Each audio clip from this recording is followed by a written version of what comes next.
Raj TV சார்பாக அனைவருக்கும் இனிய பொங்கல் நல்வாழ்த்துக்கள். பொங்கலோ பொங்கல். பொள்ளாச்சியில் பொங்க போது பொள்ளாச்சின்னு எனக்கு ஞாபகம் வருது. என்ன தெரியுங்களா? பச்சை மலை பூவு நீ உச்சி மலை தேரு குத்தங்குறை ஏது நீ நந்தவன தேரு. என்னது இது? கிழக்கு வாசல் படம் என் வாழ்க்கையிலே சினிமா வெற்றி தந்தது இந்த பொள்ளாச்சி. அதே மாதிரி இங்கே எடுத்த ஒவ்வொரு படங்களும் எங்களுக்கு சக்சஸ்ஃபுல் ஃபிலிம். நான் மட்டும் இல்லை, உங்களுக்கு தெரியும் ஒரு குரல், அழோ ஏய் பொள்ளாச்சி சூப்பர் சூப்பர். யாரு? நவரசநாயகன் கார்த்திக். அவருக்கு இந்த பொள்ளாச்சி தான். ஏன் தமிழ் சினிமாவுக்கு ஒரு விநியோகஸ்தர்களிலும் திரையரங்க உரிமையாளர்களும் ஒரு முதுகெலுங்காக இருப்பவர் யாருன்னா நம்ம அன்பண்ணன் ஜிடி அவர்கள். பொள்ளாச்சியில் பார்த்தீங்கன்னா நாங்கள் வேட்டக்காரம்புதூர் முத்துமாணிக்க கவுண்டர் அவங்க வீட்டில் தான் எடுப்போம். இப்போ இங்கே நிறைய பேர் இந்த தேவர் மகன் அதுக்கு ஒரு செட்டெல்லாம் அரேஞ்ச் பண்ணவர் கூட இங்கே வந்திருக்காரு. ஸோ பொள்ளாச்சினாவே தமிழ் சினிமாவுக்கு ஒரு நல்ல என்ன சொல்கிறது, ஒரு வரப்பிரசாதம் என்று சொல்லலாம் இந்த இடம். இந்த இடத்திலே இன்று என்னை நடுவராக்கியிருக்காங்க. நான் எப்பவுமே காலேஜ் ஸ்டூடெண்ட்டாக தான் நிறைய படம் நடிப்பேன், எல்லாருக்குமே தெரியும். ஸோ ஸ்டூடெண்ட்டாக இருந்த சின்ன ஜெயந்தை கொண்டாந்து நடுவராக உட்கார வச்சுருக்காங்க. ஏன் என்னை நடுவராக அமர வைத்தீர்கள் என்று ராஜ் டிவியும் கேட்டேன். நம்ம பற்றி என்ன சொன்னாங்கன்னா, சில பேர் சினிமா தொழிலில் ஜெயிச்சிருப்பாங்க, நீங்கள் வாழ்க்கையிலே ஜெயித்து விட்டீர்கள் என்றார்கள். என்னன்னு கேட்டேன். உங்களுடைய அருமை மகன் இன்று ஐஏஎஸ் ஆஃபீஸர் ஆகி இப்போ விழுப்புரம் அடிஷ்னல் கலெக்டராக இருக்கார். ஸோ வாழ்க்கையில் வெற்றி பெற்ற ஒரு மனிதரை கொண்டு நான் நடுவராக வச்சா நல்லா இருக்கும். நான் சொன்னேன், வாழ்க்கையில் வெற்றி இருந்தது எல்லாரும் தான் பெறுறாங்க. எல்லார் வீட்டில் குழந்தைங்க படிக்கிறாங்க. படிக்கிற குழந்தைங்க எங்கே போனாலும் நல்லா தான் படிக்கும். அதனால் படிக்கிறதோ இல்லாட்டி நடிக்கிறதோ அந்தந்த குழந்தைங்களோட இஷ்டம். குழந்தைங்களுக்கு என்ன விருப்பம் இருக்கோ அதை என்கரேஜ் பண்ண கண்டிப்பாக எல்லா குழந்தைகளும் மேன்மைப்படுவார்கள் என்பதில் ஐயமே இல்லை. இந்த கிரிக்கெட் பிளேயர்ஸ்லாம் இருக்காங்க பார்த்தீங்களா, கிரிக்கெட் ஆடிட்டு சில பேர் காமெண்ட்ரேட்டர் ஆகிடுவாங்க. சில பேர் பார்த்தீங்கன்னா அப்படியே இந்த எக்ஸ்போர்ட் கமெண்ட்ரி இல்லாட்டி இந்த தேர்ட் அம்பையர் போவாங்க. ஒரு சில கிரிக்கெட்டர்ஸ் தான் என்ன பண்ணுவாங்கன்னா அம்பையராக இருப்பாங்க. தமிழ்நாட்டு அது இந்தியாவில் கிரிக்கெட்டர்ஸில் அம்பையராக இருந்தது வெங்கட்ராகவன் ஒரு கிரிக்கெட்டர் கேள்விப்பட்டிருக்கீங்களா? அவர் அம்பையராக இருந்தார். அதுக்கப்புறம் யாருமே இல்லை. ஸோ அது மாதிரி சின்ன ஜெயந்தை நடுவராக்கிய ராஜ் டிவிக்கும் உங்கள் சார்பாக நன்றி. பட்டிமன்றத்தின் தலைப்பு இன்றைய வாழ்க்கையில் கழனி கணினி இரண்டும் எந்த அளவுக்கு முக்கியம் என்று பட்டிமன்றத்தை தலைப்பாக கொடுத்துருக்காங்க. கணினியும் முக்கியம்தான், கழனியும் முக்கியம்தான். எப்படி நமக்கு ரெண்டு கண்ணுன்ற மாதிரி ரெண்டு விஷயங்கள். அது அந்த ரெண்டு விஷயத்தையும் சும்மா லெஃப்ட்டு ரைட்டு விளையாடுறதுக்கு ஃபுல் கேங் இங்கே வந்திருக்கு. ஸோ இதில் நான் நடுவர்னு சொல்கிறதுக்கு பதில் நீங்களும் நடுவர்கள் தான். நான் இதில் இந்த நடுவர்களை நான் அப்ரெண்டிஸ் மாதிரி தான். ஏன்னா எனக்கு முன்னாடி இங்கே இருக்க ஃப்ரண்ட் ரோல் உட்காந்துருக்க ஜாம்பவான்களாம் நீங்கள் வாழ்க்கையில் பார்க்காத விஷயங்கள் கிடையாது. நீங்கள் வாழ்க்கையில் சந்தித்த ஒவ்வொரு விஷயத்தையும் நீங்கள்லாம் பிரமாதமாக சால்வ் பண்ணியிருப்பீங்க. இதில் நான் நடுவர் என்று சொல்வதை விட நடுவில் உட்காந்த ஒரு ஆடியன்ஸ் மாதிரி தான் நினச்சிக்கிறேன். ஸோ நீங்கள் எல்லாம் நடுவர்கள். அருமையான தீர்ப்பை இந்த இரு அணிகளுக்கு கொடுப்போம். கண்டிப்பாக இந்த பொங்கலை மிக பிரமாதமாக கொண்டாடுவோம். இங்கே கூடியிருக்கக்கூடிய பெரியவர்கள், சாதனையாளர்கள் அத்தனை பேருக்குமே வணக்கம். காக்கியின் காக்கி ஏன் போட்டுட்டு இருக்கீங்க? நான் ஏற்கனவே கை கொடுக்கும் கை படத்துலேருந்தே அவரை தேடிக்கிட்டு இருக்கேன். நான் தேடிட்டு இருக்கீங்களா? கையில் குண்டிக்கோலும் குண்டுலாம் வச்சுருக்கீங்க, தேடிட்டு. என்ன அடே கடன் வாங்கலையா நான் உங்ககிட்ட? கை கொடுக்கும் கை வந்தது 1984. இப்பவும் ஒரு 5 படம் நடிச்சிருக்கேன். என்னுடைய திரையுலக பயணம் இது 38வது வருடம். நல்ல வேலை நான் ஒரு ஹீரோயினாவோ ஒரு லேடி கேரக்டராக இருந்தால் இப்போ என்ன எப்படி இருந்திருப்பேன்? 38 வருஷம்னா. எதுக்கு தேடினீங்க? எதனால் தேடினீங்க சொல்லுங்க. இல்லை, நீங்கள் அந்த கை கொடுக்கும் கை படம் இந்த இளைய தலைமுறை கொஞ்சம் வயதுக்காரங்க பார்த்துருக்க மாட்டேன். எவ்வளோ பேர் பார்த்துருக்கீங்க? கை தூக்குங்க. என்னங்க மெஜாரிட்டியாக இருக்கு? பரவாயில்லையே, எல்லாம் வயசானவங்க தான். வணக்கம் ஐயா. வணக்கம். சொல்லுங்க ஐயா. ரொம்ப சந்தோஷமா இருக்கு. நீங்க என்ன காரணத்துக்காக அந்த மேடையில் நிக்கிறீங்களோ, you are a successful person. உங்க மகனை இன்னைக்கு மிகப்பெரிய ஒரு ஆட்சியாளராக உருவாக்கி இருக்கீங்கன்னா, உங்க கையில கொண்டு இந்த விஷயத்தை கொடுத்தா அந்த விதை விருட்சமா வருங்கிறதுக்காகத்தான் இன்னைக்கு ராஜ் டிவி வந்து இதை பண்ணியிருக்கு. குழந்தைகளுக்கு ஒரு வித்தியாசமான கான்செப்டை இப்போ சொல்லி கொடுத்துக்கிட்டே இருக்கோம். விதை பந்துகள், ஒரு களிமண் உருண்டையில் உள்ளுக்குள்ள ஒரு 4-5 விதையை வைத்து உருண்டையாக்கி அதை எங்கேயாவது தூரம் எறியறது. வாவ், களிமண் உருண்டை. களிமண் உருண்டை, இதுக்குள்ள விதை இருக்கு. இதுக்குள்ள விதை இருக்கு, 2 விதை இருக்கு. இந்த குழந்தைகளுக்கு வந்து நாம வந்து எப்போவாது ஒரு பழத்துல வந்து மருந்து வச்சு கொடுப்போம் சாப்பிட மறுக்கக்கூடிய குழந்தைக்கு. அது மாதிரி குழந்தைகளுக்கு ஒரு சீரியஸான ஒரு விஷயத்தை கூட ஒரு ஃபன் ஆக்கிடலாம். ஒரு உண்டிவில், நீங்க நம்ம ஊர்ல இதை என்ன சொல்லுவீங்கன்னு தெரியல. உண்டிகோலா, உண்டி வில்லுன்னு சொல்லுவாங்க. எங்க தென்னகத்துல திருநெல்வேலி தென்காசியில கவுட்டா புல்மாங்க. கவுட்டை புல். இதுல வச்சு தூர குழந்தைகளுக்கு அடிக்க சொல்லி கொடுத்தோம்னா அந்த உருண்டைகள் தனியா போகும். அது எல்லாமே விருட்சங்களா மாறிடும். இந்த மாதிரி விஷயங்களை பேரண்ட்ஸ் சொல்லி கொடுக்கணும், குழந்தைகளுக்கு சொல்லி கொடுக்கணும். அப்பதான் நமக்கு மரங்கள் வளரும். இதெல்லாம் இன்னைக்கு வந்து பாருங்க எவ்வளவு வியர்வை. இன்னைக்கு மழை இல்லாம ஒரு பக்கம் கஷ்டப்பட்டு இருக்கும்போது வெள்ளத்தில் ஒரு பக்கம் கஷ்டம்.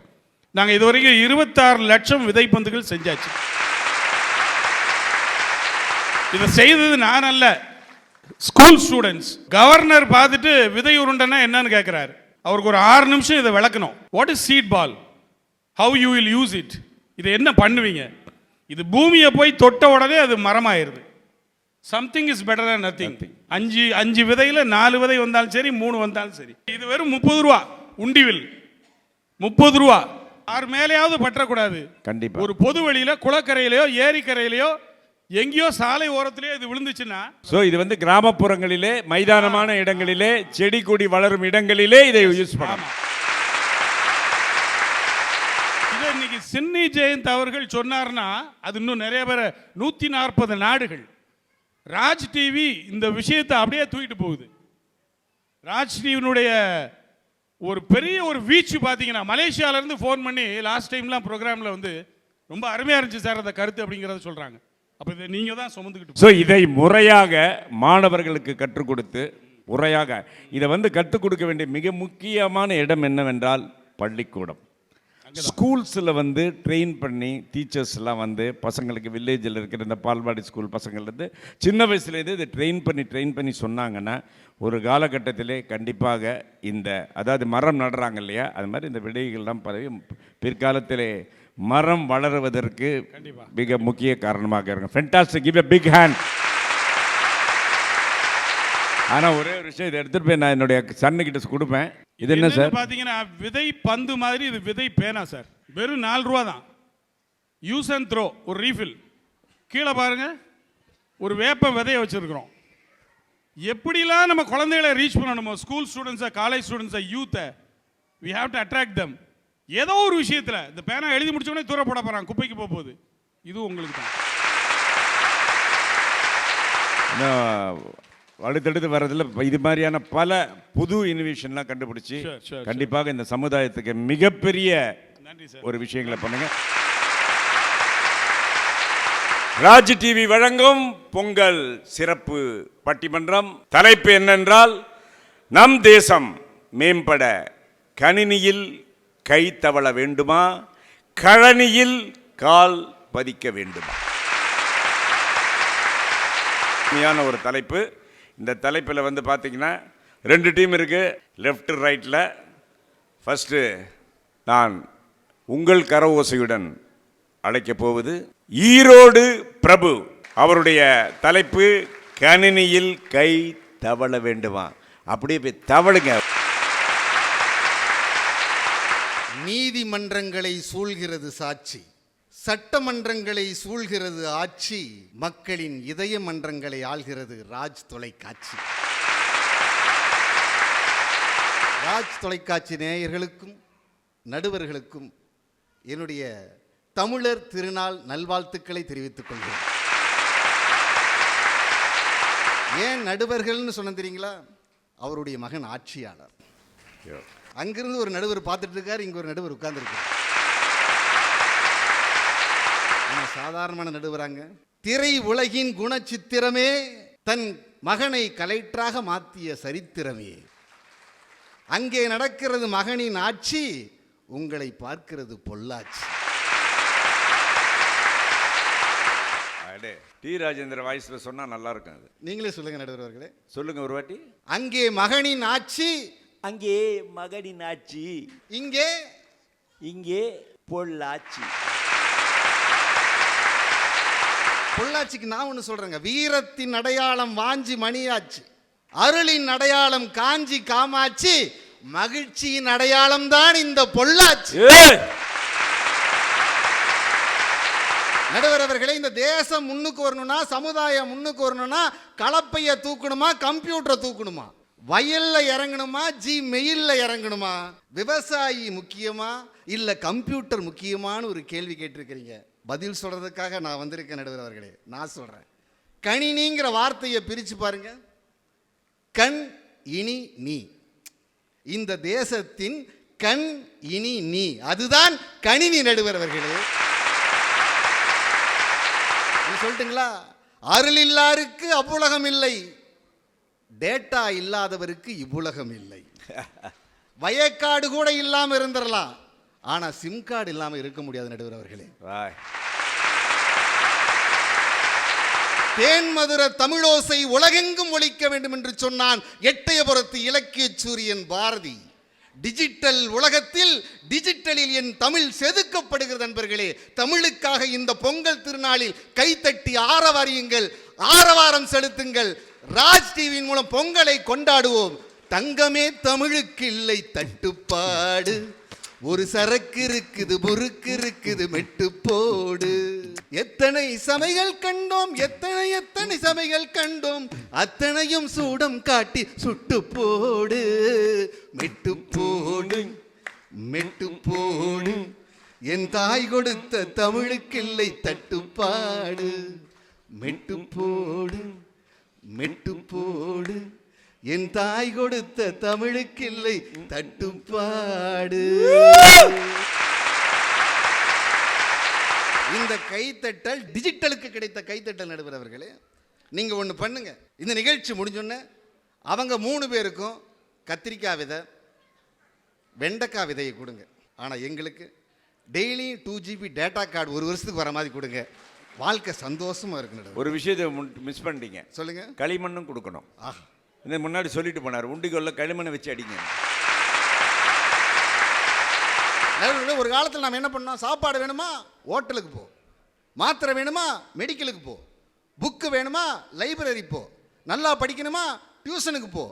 ஆனால் இன்னைக்கு என்ன சொல்றோம்? எது வேணும்னாலும் எது தேடுறதா இருந்தாலும் கூகுளுக்கு போ. நீங்க டிபார்ட்மெண்ட் ஸ்டோர் எங்க வேணா வச்சிருக்கலாம், மெடிக்கல் ஸ்டோர் எங்க வேணா வச்சிருக்கலாம், ஆயில் ஸ்டோர் எங்க வேணா வச்சிருக்கலாம். ஆனா நாங்க உட்கார்ந்த இடத்துக்கு அந்த ஸ்டோர் எல்லாம் வரும். ஏன்னா எங்க கிட்ட பிளே ஸ்டோர் இருக்கு நடுவர். 1000 தென்னந்தோப்பு அவங்க கிட்ட இருக்கலாம், ஆனா எங்க கிட்ட இருக்கிற ஒரு ஆப்புக்கு ஈடாகுமா? இதுதாங்க உலகம். ஒரு காலத்துல பஸ்ஸில் எப்படிங்க நம்ம டிக்கெட் எடுத்தோம்? அப்படி முண்டி அடிச்சு அப்படியே உள்ள போய் அப்படியே சீட்டு பிடிச்சி அப்படியே கட்சிப்பை போட்டு ட்ரெஸ்ஸை போட்டு பையை போட்டு உரமா குழந்தையே போட்டு இடம் பிடிக்குது. அப்படியெல்லாம் இடம் பிடிச்சி உட்காந்து சண்டை போட்டு ஊர் போய் சேர்றதுக்குள்ள ரணகலம் ஆயிருங்க. ஆனால் இன்னைக்கு உட்கார்ந்த இடத்துல உட்காந்து 20 பஸ் இருக்கு, எந்த பஸ்ஸில் ஏறணும், எந்த சீட்டில் ஏறணும், உட்கார்ந்த இடத்துல இருந்து புக் பண்ணுறோன்னு சொன்னால் இதுதாங்க டிஜிட்டல் வளர்ச்சி. நேரத்தை மிச்சப்படுத்துதா இல்லைங்களா நடுவர்களே? ட்ரெயின் டிக்கெட் புக் பண்ணால் என்ன பண்ணணும்? போய் லைனில் நின்னோம், க்யூவில் நின்னோம், அப்ளிகேஷன் எடுத்தோம், பேனா எடுத்துகிட்டு போகாமல் போயிடும், பக்கத்தில் ஒருத்தனை வாங்கி அப்படியே ஃபில்அப் பண்ணுவோம். குடும்பத்தில் 2 பேருக்கு தான் டிக்கெட் கிடைக்கும், 2 பேருக்கு கிடைக்காது.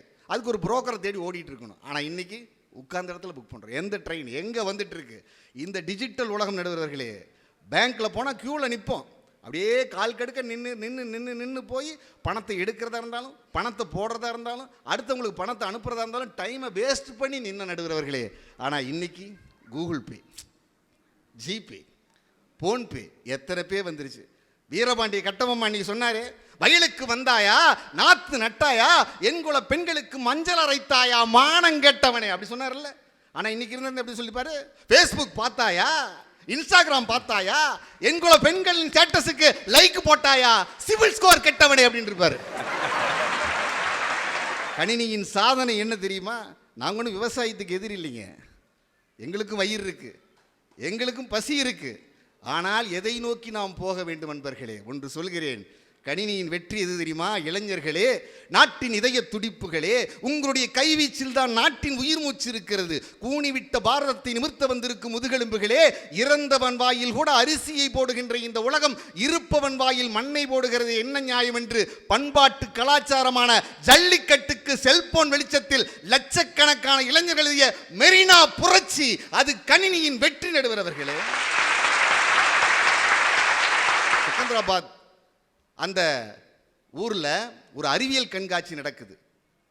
இங்கே நாமக்கல் மாவட்டம் திருச்செங்கோட்டு அரசு பள்ளி மாணவன் தேசிகன், பிரசாந்த் என்கின்ற 2 மாணவர்கள் அந்த அறிவியல் கண்காட்சியில் ஒரே இயந்திரம் 23 விவசாய பணிகளை செய்வதற்காக விருது பெற்று இன்று உலக சுற்றுலா சென்றிருக்கிறான் என்று சொன்னால் அது கணினி கொடுத்த வெற்றிங்க.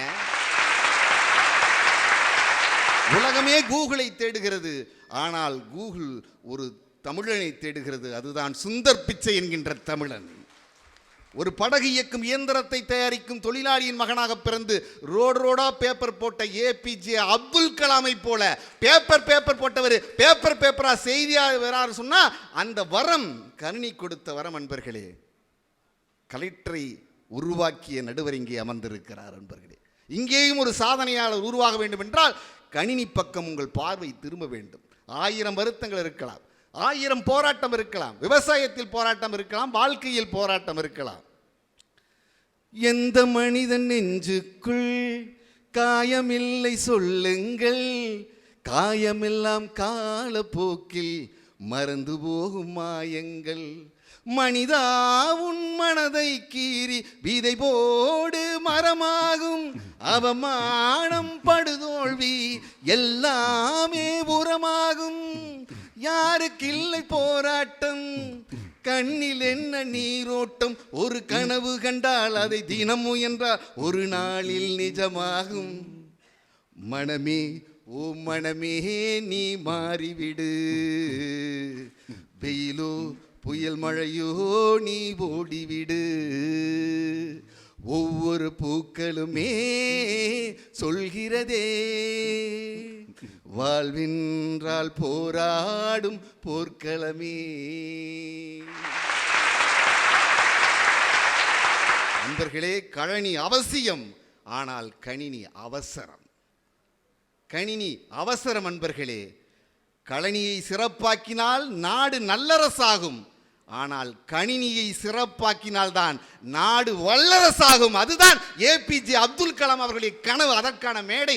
இந்த குரலை ராஜ் டிவியின் மூலமாக கேட்டுக்கொண்டிருக்கின்ற அன்பர்கள் கணினிக்கு முக்கியத்துவம் கொடுக்க வேண்டும். இந்த நூற்றாண்டில் இன்ன நடந்தது என்று சரித்திரம் எழுதப்படுமானால் அந்த சரித்திரத்தின் மூலையில் அல்ல, சரித்திரமாகவே நம் தமிழ் மண் மாற வேண்டும். அதற்கு இந்த கைத்தட்டலே சாட்சியாக அமைய வேண்டும் என்று இந்த மாபெரும் சபையில் நான் தெரிவித்து நடுவருக்கு நன்றி தெரிவித்து, இந்த தேசம் மேம்பட கணினியின் கை தழுவ வேண்டும். அதுதான் வெற்றி வெற்றி வெற்றி என்று சொல்லி வாய்ப்புக்கு நன்றி கூறி ஒரு வார்த்தை சொல்லி முடிக்கின்றேன். நம்மாழ்வார் விவசாயத்திற்காக குரல் கொடுத்தார். அவர் பதிவுகளை கூட, அவர் புத்தகங்களை கூட இன்று நாம் கூகுளில் PDF ஆக வாசிக்கலாம் என்று சொன்னால் அதுதான் கணினியின் வெற்றி என்று சொல்லி அந்த கணினிக்கு நீங்கள் தீர்ப்பளிக்க வேண்டுமாய் கேட்டு நன்றி கூறி விடைபெறுகின்றேன். நன்றி, வணக்கம். கம்ப்யூட்டர் எவ்வளோ முக்கியம்னு சொன்னீங்க. எங்கள் சினிமா இண்டஸ்ட்ரியிலும் அதே மாதிரி தான். ஒரு காலகட்டத்தில் பார்த்தீங்கன்னா இதே 16 வயதினிலே அங்கேருந்து அப்படியே பார்த்தீங்கன்னா கிழக்கு வாசல் நிறைய படங்கள்லாம் வந்து வயல், கழனி, இந்த ஏரியாக்கள் எடுத்த படம் மாபெரும் வெற்றி அடைந்த தருணத்தில் திடீர்னு ஒரு சேஞ்ச். அந்த கம்ப்யூட்டரை யூஸ் பண்ணி ஃபஸ்ட்டு எடுத்த முதல் தமிழ் படம் காதலர் தினம். அந்த காதலர் தினம் படத்தில் அந்த கம்ப்யூட்டரை யூஸ் பண்ணி எனக்கு தெரிஞ்சு இந்தியாவிலே கம்ப்யூட்டரை வச்சு நகைச்சுவை பண்ண ஒரே படம், ஒரே நடிகர்கள் நானும் அண்ணன் கவுண்டமணி அவர்களும். காதலர் தினம் படத்தில் பார்த்தீங்கன்னா நான் மாண்டி பையன் வந்து 2 பேரும் சாட்டிங்னு வர அண்ணன், உங்களுக்கு தெரியும். ஸோ அந்த கம்ப்யூட்டரை வச்சு நகைச்சுவையை நாங்கள் பண்ணது வந்து காதலர் தினம், கதிருடைய இயக்கத்தில். அந்த காதலர் தினத்துக்கு பிறகுதான் எந்திரன் வந்தது. ஸோ அந்த கம்ப்யூட்டர் படிப்படியாக வளர்ந்ததும் சினிமாவிலே. எப்படி வந்து கழனிக்கு அப்புறம் கம்ப்யூட்டர்ன்ற மாதிரி. ஸோ கம்ப்யூட்டர் காலம்தான் இது. இன்றைக்கி பார்த்தீங்கன்னா அந்த கம்ப்யூட்டர் வளர்ந்ததால் ஒன்றும் இல்லை, ஒரு சின்ன ரூம் வந்தால் சினிமா எடுத்து முடிச்சிடலாம். இன்றைக்கி வந்து ஒரு மொபைல் ஃபோன்லேயே படம் எடுக்கிறாங்க. அதோட போஸ்ட் ப்ரொடக்ஷன் ஒர்க் எல்லாமே டோட்டலாக ஒரு 500 ஸ்கொயர் ஃபீட் தான் முடிச்சிடுறாங்க. Editing, dubbing, rerecording, DI, VFX work எல்லாமே நடக்குது. ஸோ இன்றைக்கி எல்லாமே என்னென்னா, நீங்கள் சொன்னீங்க கம்ப்யூட்டரால் இவ்வளோ விஷயங்கள் இருக்கிறது என்று. என்ன கம்ப்யூட்டர்கிட்ட இருக்கிற ஒரே ஒரு சின்ன இதுன்னா, அது எல்லாமே வந்து குறுக்கிடுச்சு. ஒரு மொபைலில் படம் பார்க்குறாங்க. இன்றைக்கி படம்லாம் மொபைலில் பார்க்குறாங்க. இங்கே வந்து திரையரங்கு உரிமையாளர் வந்திருக்காரு அண்ணன் ஜிடி அவர்கள். எல்லாம் தியேட்டர் வச்சுருக்கிறவங்க, அவங்களுக்கு தெரியும் அதோடைய கஷ்டம் என்னன்னு சொல்லிட்டு. அந்த காலத்தில் ரீலு, இப்போல்லாம் என்னன்னு பார்த்தா கியூப்னு சொல்லிட்டு ஒரு ஆர்டிஸ்ட்டுக்கு கொண்டாந்து பண்ணிடுறாங்க. ஸோ அந்த அளவுக்கு விஞ்ஞானம் வந்து வளர்ந்து இன்று உலகம் முழுவதும் அது வந்து எல்லா இடத்துலையும் வந்து ரிஜிஸ்டர் ஆகிருக்கு. அதுக்கு we have to give a big hand to the great computer invention Mr. Bill Gates. இப்பொழுது அருமையான ஒரு பேச்சாளர் கழனியில் கால் பதியன்னு சொல்லி ஒரு அற்புதமான விஷயத்தை சொல்ல திருமதி ரேணுகா தேவி அவர்களை உங்கள் கரவோசையுடன் அழைக்கிறேன். பட்டப்படிப்பு படிக்கத்தான் நினைத்திருந்தேன், கொட்டும் மொழி மழையில் குழிக்கத்தான் நினைத்திருந்தேன். ஆனால் 8ஆம் வகுப்பை எட்டத்தான் என் பெற்றோர் இட்டார். பின்னர் ஏழ்மையிலே என்னை வீதியில் விட்டார். கல்வியிலான் வாழ்வு கரைகாணா தோணி என கலங்கினேன், கற்றோரை கண்டு கரையில் நின்றேன். வந்தாயே தாயே வாமகளே என்றாயே, தந்தாயே என்னாவில் சரம் சரமாய் தமிழ் பாட்டு. உன்னை மறப்பேனா உன்னை பாடாதிருப்பேனா, என்னை எரித்தாலும் எரியும் நெருப்பினிலே உனைத்தான் காணும் தமிழ் உலகம். தமிழ்த்தாயே சின்ன மகள் வணங்கி மகிழ்கிறேன். உலகெங்கிலும் இருக்கக்கூடிய ராஜ் டிவி தொலைக்காட்சி நேயர்களுக்கு இனிய பொங்கல் நல்வாழ்த்துக்களை தெரிவித்துக் கொள்வதில் நான் பெருமகிழ்ச்சி அடைகிறேன். நடுவர் உள்ளிட்ட இரு அணியில் வாதிடக்கூடிய வழக்கறிஞர் பெருமக்களுக்கும், பொதிய ஏத்தி வண்டியிலே பொள்ளாச்சி சந்தையிலே, என்னுடைய அருமை தம்பி வந்து பேசினார், பிரபு அணித்தலைவர் அருமையா பேசினார். ஆனால் அவர் தலைப்புக்கு தான் வரல. பிரச்சனை என்னன்னா, 1000 தென்னந்தோப்புகள் இருக்கலாம், ஆனால் ஒரு கணினி இல்லாமல் இருக்க முடியாதுன்னு சொன்னார்.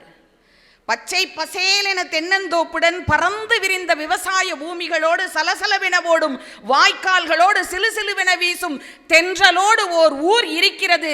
அந்த ஊரின் பெயர் என்று கேட்டால் இந்த பொள்ளாச்சி என்று நெஞ்சை நிமிர்த்தி சொல்லக்கூடிய கொங்கு மண்ணுக்கு சொந்தக்காரர்களாகிய இந்த நேயர்களினுடைய பாதம் வணங்கி எனது வாதத்தை நான் தொடங்குகின்றேன். நம்ம ராஜேஸ்வரி அக்காவை தெரியுங்களா? நல்லா தெரியுமே. எங்கே இருக்காங்க நடுவர் அவர்களே? நம்ம ஊர் தான். எங்கேனா ஒன்றும் இல்லைங்க, சிவகங்கை மாவட்டங்க, திருப்பத்தூர் போகிற வழியிலிங்க, மதகுபட்டி அப்படிங்கிற ஊருக்கு பக்கத்தில் அலவாக்கோட்டை அப்படின்னு ஒரு ஊராட்சி ஒன்றியம் இருக்கு.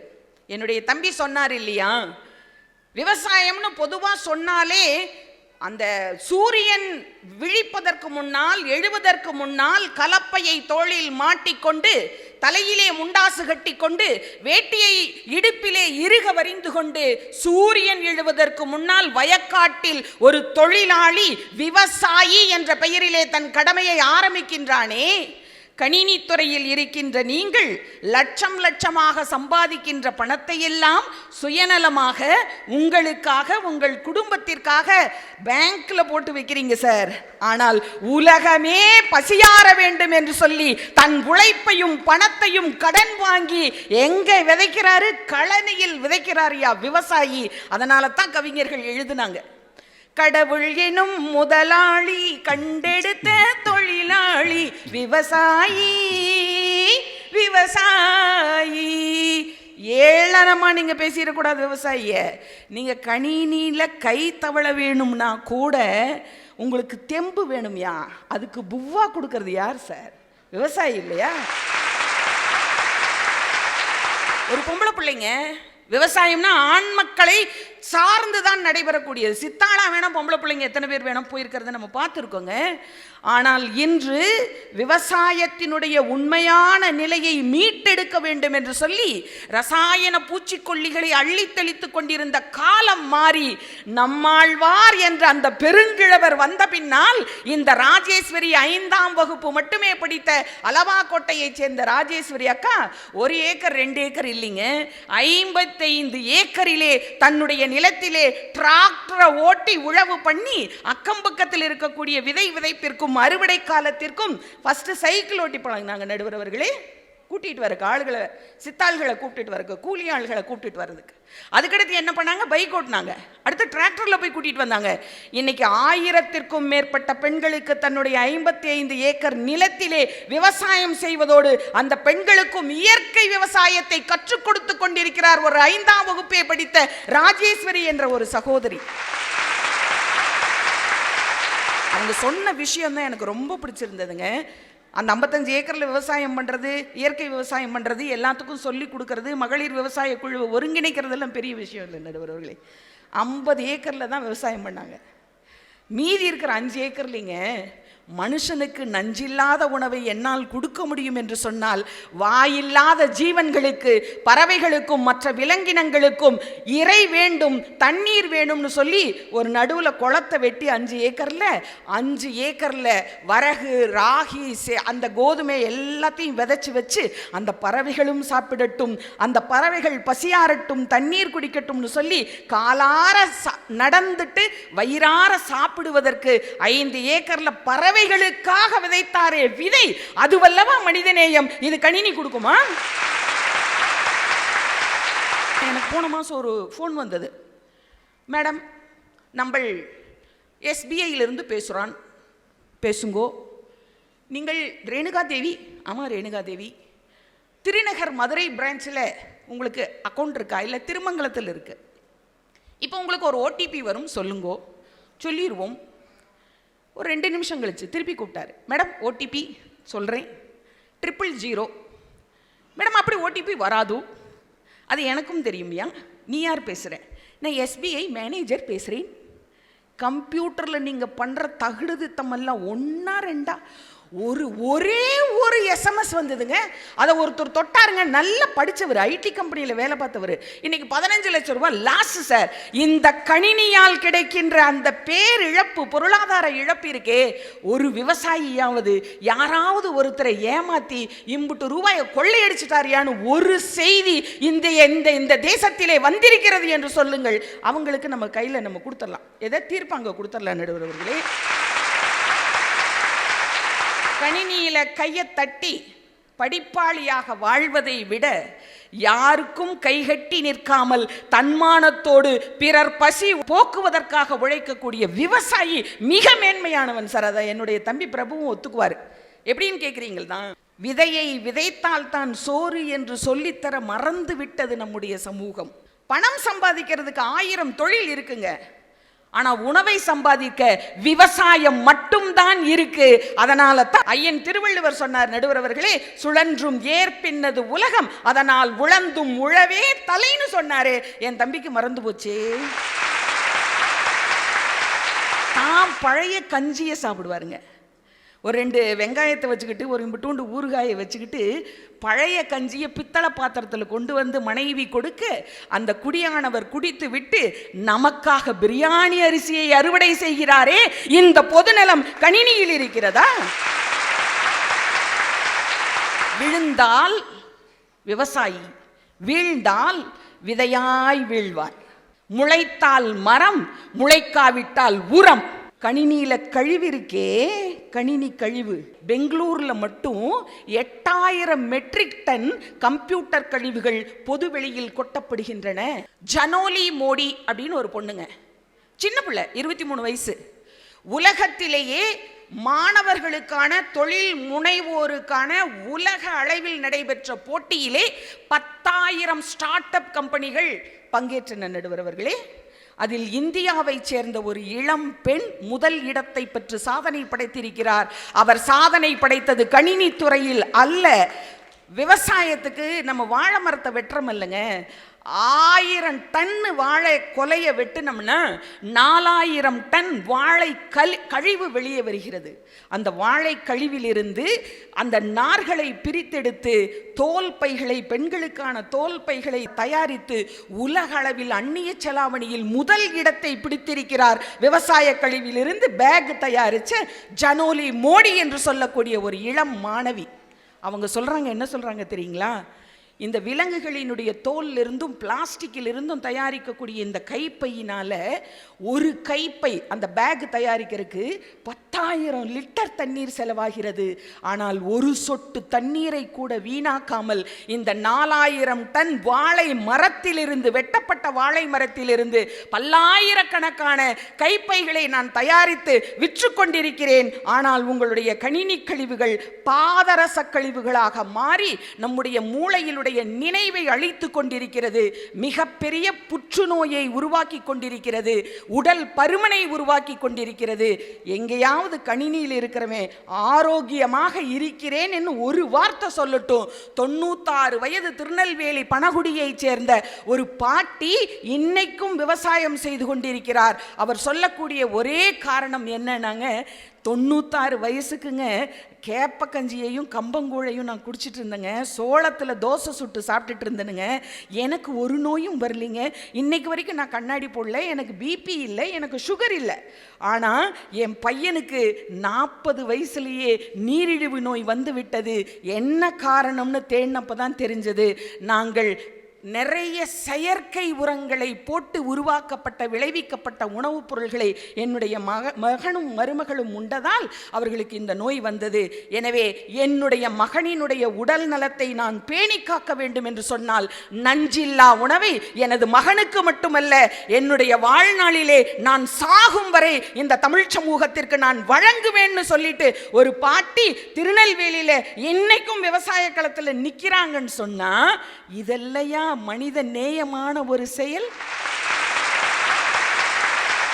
நகரம் என்னும் நரகத்தை மறந்துவிட்டு பணியில் நனைய ஆசை, கவிகளில் காணும் பச்சை எல்லாம் கண்களால் காண ஆசை, பாதை தெரியா நேரங்களிலும் பயணம் செய்ய ஆசை, உண்டு தீர்த்தது போதும் இனிமேல் உழுது பார்க்க ஆசை என்று ஐடி நிறுவனத்தில் வேலை பார்த்து கொண்டிருந்த பல்லாயிரக்கணக்கான இளைஞர்கள் இன்று விவசாயத்தை நோக்கி வந்து கொண்டிருக்கிறார்கள் என்று சொன்னால் இந்த நிதர்சனமான உண்மை எதை சுட்டி காட்டுகிறது என்பதை நீங்கள் தயவு செய்து மறந்துவிடக்கூடாது. பாரதியார் சொல்லுவார், அருமையான பாடல் அது. சிந்து நதியின் மிசை நிலவினிலே சேரண நாட்டிலம் பெண்களுடனே. அந்த பாடல்ல சொல்லுவாருங்க, அந்த வங்கத்தில் ஓடி வரும் நீரின் மிகையால் மையத்து நாடுகளில் பயிர் செய்குவோம் என்று சொன்னாரே பாரதி. பாரதியை விடவா இந்த கணினி மிகப்பெரியதாய் உங்களுக்கு போய்விட்டது? ஒரு சில செய்திகள் உண்மை கசக்கத்தான் செய்யும். கணினி கை தவழ வேண்டும்னு சொல்றாங்க இல்லைங்களா, நம்ம தேசம் செழிக்க. கணினி வேண்டாம் என்று நான் சொல்லவில்லை. ஆனால் கணினி தரும் பலன்களை விட கணினி தரக்கூடிய தீமைகளை நான் பட்டியலிட விரும்புகின்றேன். இந்திய தேசிய இராணுவத்தினுடைய அந்த தளத்தை ஹேக் பண்ணிட்டாங்க சார் தீவிரவாதிகள். அதை தடுக்க முடிந்ததா கணினியால்? ஒன்றும் இல்லை சார். என்னோட இமெயில் vanakamrenu@gmail.com. அதை போன வருஷம் யாரோ ஹேக் பண்ணி நம்முடைய கெஜ்ரிவால் அவருக்கு தீபாவளிக்கு பட்டாசே வெடிக்கக்கூடாதுன்னு 560 இமெயில் நான் அனுப்பினதாக ஹேக்கர்ஸ் அனுப்பி இருந்தார்கள் என்று சொன்னால், கெஜ்ரிவால் அவர்களிடமிருந்து எனக்கு பதில் வந்தது, அம்மா 560 முறை தீபாவளிக்கு பட்டாசு வெடிக்காதீர்கள் என்று நீங்கள் அனுப்பி அந்த மின்னஞ்சலை கண்டு நான் பெருமைப்படுகிறேன், வாங்க உங்களுக்கு ஒரு எம்எல்ஏ சீட் தரேனாரு. நான் சொன்னேன், தேசத்தையும் தெய்வீகத்தையும் இரு கண்களாக போற்றிக்கொண்டு வாழக்கூடிய விவசாயி தலைமுறைக்கும் உணவை உற்பத்தி செய்ய வேண்டும் என்ற ஒரு அரிய நோக்கத்தோடு வாழக்கூடிய விவசாயிகளுக்கு ஆண்டுக்கு 6000 தருகிறாரே, அந்த விவேகானந்தரனுடைய மறுவுருவிலே வரக்கூடிய பாரத பிரதமர் நரேந்திர மோடி அவர்களினுடைய தொண்டச்சியாக நான் இருக்கின்றேன். ஒருபொழுதும் உங்களுக்கு கால்கழுவ நான் வரமாட்டேன் என்று பதில் கொடுத்தேன். ஆன்லைன் ரம்மி என்று சொல்லி எனக்கு தெரிந்த குடும்பத்தைச் சேர்ந்த ஒரு சகோதரி லட்சக்கணக்கிலே பணத்தை இழந்து போனாரே, அதை சொல்வதா? நடுவர் அவர்களே, ஒரு ரொம்ப துயரமான சம்பவம். சென்னையிலங்க எனக்கு தெரிஞ்ச ஒரு திருமண வீட்டுக்கு நான் போயிருந்தேன். அந்த சாப்பாடு போடுறாரு இல்லைங்கய்யா, ஒரு பாட்டி ஒரு 10 வயசு பேரனுக்கு ஊட்டி ஊட்டி விட்டுட்டு இருந்தாங்க. 2 பேர்த்துக்கும் வாழை இலை போட்டிருக்கு. பாட்டி சாப்பிடாம அந்த பையனுக்கு ஊட்டி ஊட்டி விடுறாங்க. நான் கேட்டேன், அம்மா பையன் வளர்ந்தவனா இருக்கான் இல்லையா, அவனே சாப்பிடுவான் இல்லையா, நீங்கள் எதுக்கு அவனுக்கு எடுக்கிறீங்கன்னு கேட்டேன். நீங்கள் நல்லா பாருங்கம்மா, நான் அந்த பையனை உத்து பார்த்தேன். கையில் செல்ஃபோனை வைத்து கொண்டு பப்ஜிக்கு அடிமையாய் இருந்தான் அந்த பேரன். அந்த பாட்டி சொன்னார், நாங்கள் பார்க்காத மருத்துவர்கள் இல்லை, செய்யாத வைத்தியம் இல்லை, ஆனால் இவன் இந்த வீடியோ கேம்ஸிற்கு அடிமையாகி போனான். இவனை இனிமேல் மீட்டெடுக்கவே முடியாது, இவன் வாழுகின்ற உலகமே வேறு உலகம் என்று சொல்லி கரகரகரன்னு கண்ணிலிருந்து கண்ணீர் வந்ததுங்க அந்த பாட்டிக்கு. இப்பொழுது நான் சொல்கிறேன், இப்படி எத்தனை தலைமுறையை பிளே ஸ்டோரிலே வீடியோ கேம்ஸ்களால் நாம் தொலைத்து கொண்டிருக்கிறோம் என்பதை நீங்கள் தயவு செய்து நினைத்து பார்க்க வேண்டும். உங்களுடைய பாதம் தொட்டு நான் வேண்டிக் கொள்வதெல்லாம் ஒரே விஷயம்தான்.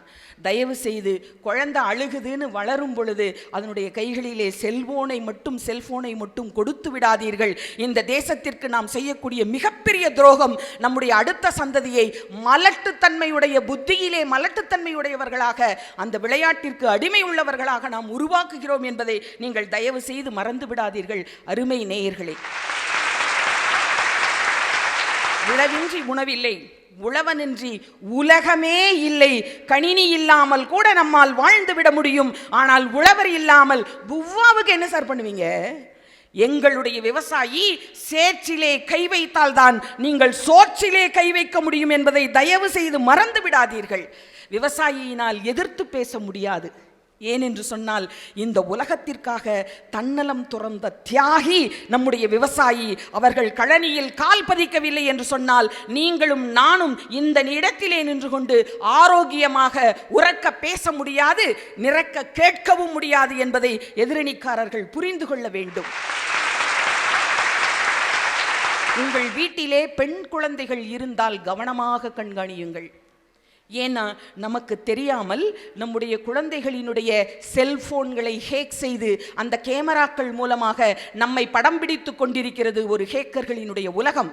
அது மட்டுமல்ல, நாம் என்னெல்லாம் வீட்டில் பேசுகிறோமோ அத்தனையையும் ஒட்டு கேட்டு கொண்டிருக்கிறது கூகுள் என்ற உண்மையை மறந்துவிட்டு எதிரணியினர் தயவு செய்து பேச வேண்டாம். நம்ம ஏதாவது ஒரு பொருள் வாங்கணும்னா தொடர்ந்து நமக்கு அட்வர்டைஸ்மெண்ட் வருங்க எஸ்எம்எஸ்ல. யார் அனுப்புறது? அது கூகுள் தாங்க அனுப்பிட்டு இருக்கு. சிறு குழந்தைகளை வைத்து போன் வீடியோக்களை வைத்து அந்த குழந்தைகளினுடைய எதிர்காலத்தை நாசமாக்கி கொண்டிருக்கிறது இந்த கணினித்துறை. எத்தனையோ நன்மைகள் இருக்கலாம், ஆனால் ஒரு சட்டி பாலிலே ஒரு சொட்டு விஷம் என்பதை போல இந்த கணினி தரக்கூடிய தீமைகளால் பெரும்பாலான பெண்களினுடைய சமுதாயமும் தந்தையர்களும் மனவேதனைப்பட்டு குமிறிக்கொண்டிருக்கிறார்கள் என்று சொன்னால், இப்ப ஆர்டிபிஷியல் இன்டெலிஜென்ஸ் உங்களுடைய கணினியில் ஒன்று வந்திருக்கு சார். அந்த ஆர்டிபிஷியல் இன்டெலிஜென்ஸ்ல இப்போ நான் இந்த தொலைக்காட்சியில பேசிட்டு இருக்கேன். என்னுடைய வீடியோவை எடுத்தா போதும், டீப் ஃபேக் என்று சொல்லக்கூடிய வகையிலே என்னுடைய உடம்பிலே ஒட்டு துணி இல்லாமல் அந்த டீப் ஃபேக்கை கொண்டு வர முடியும் என்பதை சாதித்து காட்டிக் கொண்டிருக்கிறது இந்த கணினியினுடைய இருண்ட உலகம் என்பதை உங்களுக்கு சொல்லிக்கொண்டு, முடிந்தால் என்னுடைய அன்பு சகோதரர் ஒருவர் வந்தார் தென்காசியிலிருந்து. 75 அனாதை குழந்தைகளை வளர்ப்பது என்ற உயர்ந்த தாயுமானவ பணியோடு இந்த சமூகத்தை மீட்டெடுக்க வேண்டும் என்று விதைப்பந்துகளை அந்த உண்டிவிலே அடித்துக் கொண்டிருக்கிறாரே, அந்த சகோதரருக்கு எனக்கு தலை தாழ்ந்த வணக்கங்களையும் நல்வாழ்த்துக்களையும் சொல்லிக்கொண்டு, நம்முடைய குழந்தைகள் எதிர்கால தமிழ் சமூகம் உலகின் சிறந்த சமூகமாக வர வேண்டும் என்று சொன்னால், இந்திய நாட்டின் முதுகெலும்பாக இருக்கக்கூடிய விவசாயத்தை நம்முடைய குழந்தைகளுக்கு சொல்லித்தாருங்கள். அது மாடி தோட்டமாக இருந்தாலும் சரி, காணி நிலமாக இருந்தாலும் சரி, நிச்சயமாக மனிதநேயம் உள்ள ஒழுக்கமான பிள்ளையாக இந்த பஞ்சபூதங்களோடு உறவாடி கொண்டு ஒரு அருமையான எதிர்கால சமூகத்தை படைக்கக்கூடிய பேராற்றல் இந்த கழனிக்கும், கழனியில் கால் பதிக்கின்ற விவசாயிக்கும், விவசாய துறைக்கும் மட்டுமே இருக்கின்றது. அதுவும் இயற்கை விவசாயத்தை பயிற்றுவீங்கள் என்று சொல்லி வாய்ப்பளித்த ராஜ் தொலைக்காட்சி நல்லுள்ளங்களுக்கு நன்றி பாராட்டி விடைபெறுகிறேன். நன்றி, வணக்கம். ஜெய் கிசான், ஜெய் ஜவான். இவங்க சொன்னதில் ஒரு அருமையான ஒரு விஷயம் என்னென்னா, இந்த கழனியில் வேலை பார்க்குறாங்க தெரியுங்களா, அவங்களாம் நிறைய ஆஸ்பத்திரிக்கு போக மாட்டாங்க. நான் கேள்விப்பட்டிருக்கேன் அந்த காலத்திலிருந்து. எங்கள் அம்மா ஊர் வந்து சிங்காநல்லூர் உப்ளிபாளையம். எங்கள் அம்மா அங்கே தான் பிறந்தாங்க. எங்கள் பாட்டி வந்து கிட்டத்தட்ட ஒரு 99 வயசு வரைக்கும் எங்கள் பாட்டி இருந்தாங்க. அதே மாதிரி எங்கள் தாத்தாவும் 98. இப்போது எங்கள் அப்பாவுடைய தம்பி ஆர்வி கிருஷ்ணன் 101 வயசு இஸ் லிவிங். எங்கன்னா நீலாங்கரையில் இருக்கார். இவங்க எல்லாமே பார்த்தீங்கன்னா வில்லேஜில் வாழ்ந்தவர்கள், பிறந்து வாழ்ந்து அங்கேயே சில பிஸ்னஸ்லாம் பண்ணி அதுக்கப்புறம் ஆர்வி கிருஷ்ணன் வந்து அந்த ஊர்லேயே பாட்டு கற்றுக்கிட்டு இப்போ retired principal from music college is 101 years. இது எல்லாம் அவங்களோட வாழ்க்கை எல்லாமே பார்த்திங்கன்னா கிராமப்புறங்கள், வயல்வெளி, இப்படி தான். இது ஏன் சொல்ல வரேன்னா, இவங்க சொன்னதில் ஒரு அருமையான ஒரு பாயிண்ட்டு, இந்த கழனியில் இருக்கிறவங்களாம் பார்த்துருக்கீங்களா, மாஸ்டர் ஹெல்த் செக்கப் போக மாட்டாங்க, டேப்லெட் சாப்பிட மாட்டாங்க.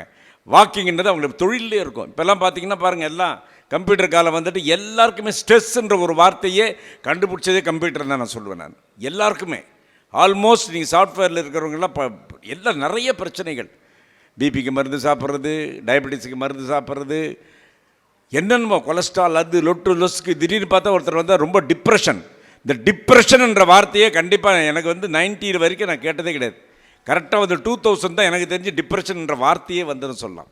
ஸோ இயற்கையாக வாழ்ந்தவர்கள் எப்படின்னா, அந்த காலத்தில் எங்கள் தாத்தா பாட்டிலேருந்து நிறைய பேர் இந்த வில்லேஜில் இருக்கும், ஏன் இந்த பொள்ளாச்சி பக்கத்துலலாம் நான் பார்த்துருக்கேன், இயற்கையாக வாழ்ந்தவர்கள் எல்லாமே ரொம்ப ஹெல்த்தியாக இருக்காங்க.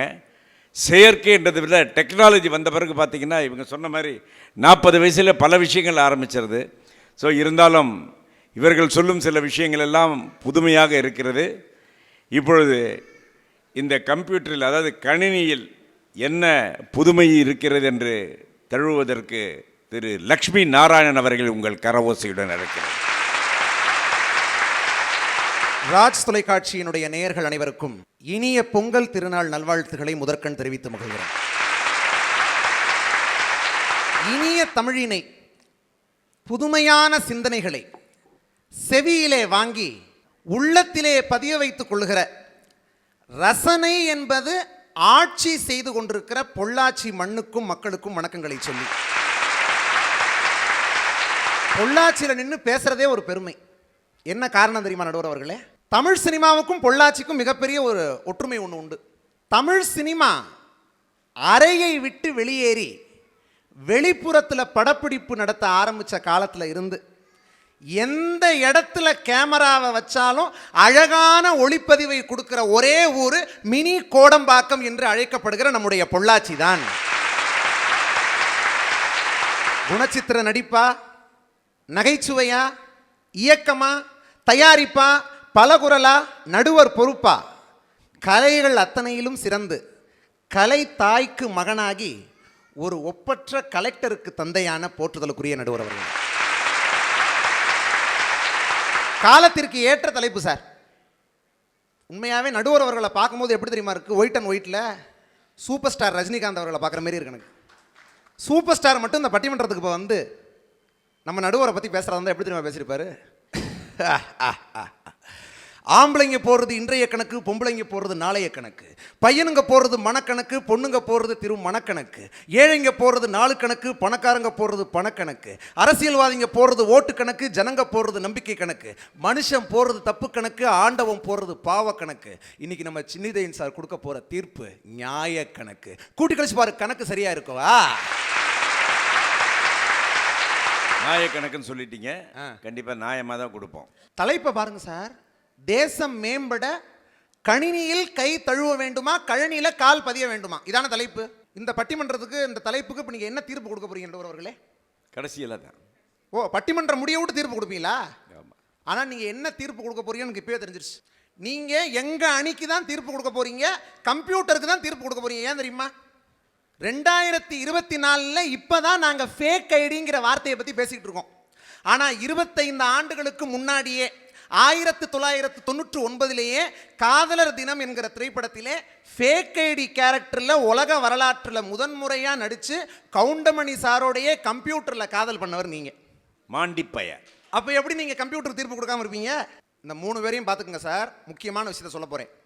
நன்றின்னு தமிழ்ல ஒரு வார்த்தை இருக்குல்ல, இந்த நன்றிங்கிற வார்த்தைக்கு அகராதியில் ஒரு அர்த்தம் வைக்கணும்னா என்ன தெரியுமா வைக்கணும்? எதிரணியில் உட்கார்ந்துருக்கிற அந்த 3 பேருடைய பெயர்களைத்தான் அர்த்தமாக வைக்க வேண்டும். இவங்களை மாதிரி நன்றி உள்ளவர்களை நான் உலகத்திலேயே பார்த்ததில்லை. ஏன் தெரியுமா?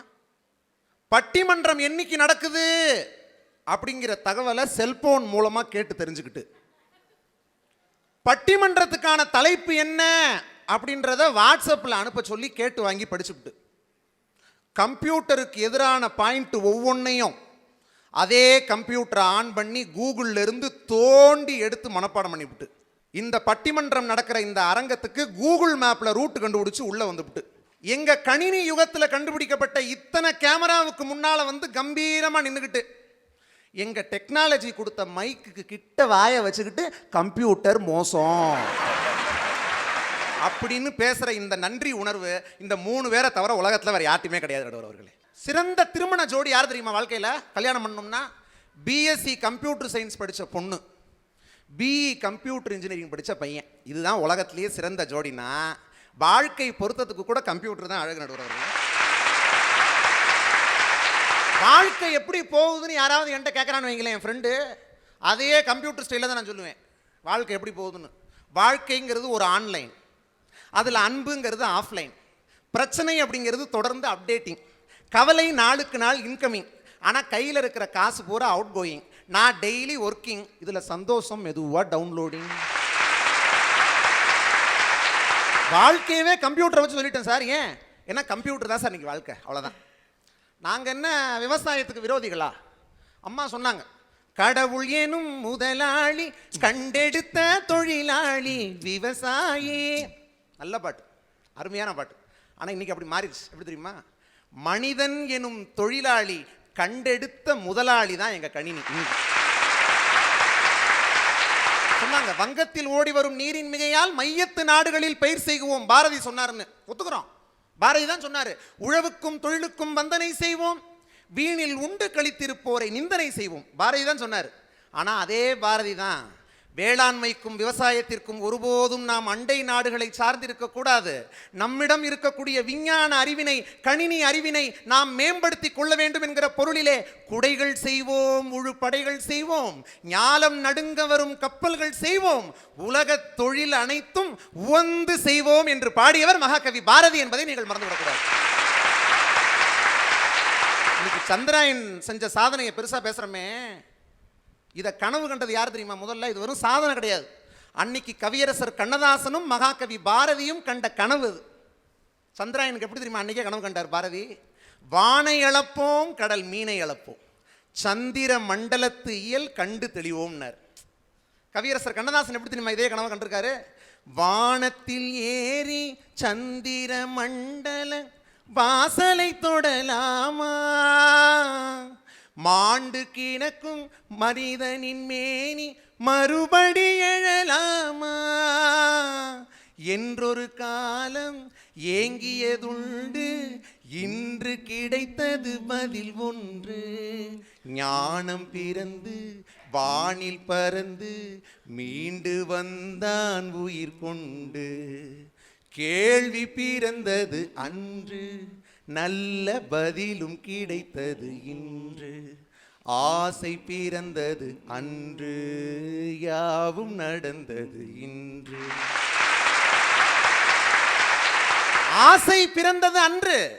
கவியரசர் கண்ணதாசனுக்கும் மகாகவி பாரதிக்கும் அன்று பிறந்த ஆசையை இன்றைக்கு வீரமுத்துவேல் என்கிற ஒரு இளைஞன் நிலவினுடைய தென்துருவத்திலே சந்திராயன் 3 வெற்றிகரமாக தரையிறக்கி சாதனை படைத்தான் என்று சொன்னால் அதற்கு பின்னணியில் இருந்தது எங்களுடைய கணினி. வீரமுத்துவேலுடைய வெற்றியை பார்த்து உலகமே பாராட்டி கொண்டிருந்தது. அப்போ தன்னுடைய வீட்டுக்கு வெளியில பட்டாசு வெடிச்சு எல்லோருக்கும் இனிப்பு வழங்கி இந்தியாவுக்காகவே அர்ப்பணிக்கப்பட்ட தன்னுடைய மகன் வீரமுத்துவேலுடைய வெற்றியை பார்த்து பழனிவேல் என்கிற அவருடைய அப்பாவின் கண்களில் வழிந்து ஓடிய கண்ணீர் சொல்லும் எங்கள் கணினியினுடைய அற்புதம் என்ன என்பதை. சார், விவசாயம் தான் சார் சோறு போடுது, இல்லைன்னு சொல்லல. சோறு பண்றது முக்கியம், அதே அளவுக்கு 4 நல்ல விஷயங்களை சோசியல் மீடியாவில் ஷேர் பண்ணுறது முக்கியம். அதுக்கு தான் கம்ப்யூட்டர் தேவைன்னு சொல்கிறோம். சார், ஒரு காலத்தில் வெளியில் போகும்போது எப்படி போவோம்? கேலண்டர் எடுத்து பார்ப்பான், ராகு காலம், யமகண்டம், நல்ல நேரம், சரியாக இருக்குது, கிளம்புவோம், போயிடுவேன். இன்றைக்கி வெளியில் போகும்போது செல்ஃபோன் எடுத்து பார்க்குறேன், சார்ஜ் ஃபுல்லாக இருக்குது, கிளம்புவோம், அவ்வளோதான். அன்றைக்கி பசங்கள்லாம் விவரம் இல்லாமல் இருந்தான் சார், பூரா பவர் ரேஞ்சஸோடு இருந்தான். இன்றைக்கி எல்லாம் விவரம் ஆகிட்டான், பவர் பேங்கோடு இருக்கான். மறக்க முடியுமா சார்? ஒரு காலத்தில் குழந்தை கிலுகிலுப்ப சத்தத்தை கேட்டால் அழுகை நிப்பாட்டும், இன்னைக்கு குழந்தை ஃபோன் வைப்ரேஷன் சவுண்டை கேட்டால் தான் அழுகி நிப்பாட்டு. அன்னைக்கு சோறு ஊட்டும் போது கூட எப்படி ஊட்டுவாங்க, இந்த ஒழுங்கா சாப்பிட்டு இல்லை கண்ணை பிடுங்கி காக்காய்க்கு வச்சுருவேன். அன்னைக்கு இன்னைக்கு எப்படி தெரியுமா, இந்த ஒழுங்கா சாப்பிட்டு இல்லை செல்லை பிடுங்கி பீரோவில் வச்சுருவேன். படக்குன்னு சாப்பிட்டாங்க எல்லாத்தையும் எடுத்து. செல்லு இல்லாட்டி எதுவும் கிடையாது சார். நான்லாம் சின்ன குழந்தையா இருக்கும்போது போட்டுக்க டவுசரே 2 தான் இருந்துச்சு. இன்னைக்கு குழந்தைகளுக்கு ஃபோனில் ப்ரௌசரே 35 இருக்குங்க.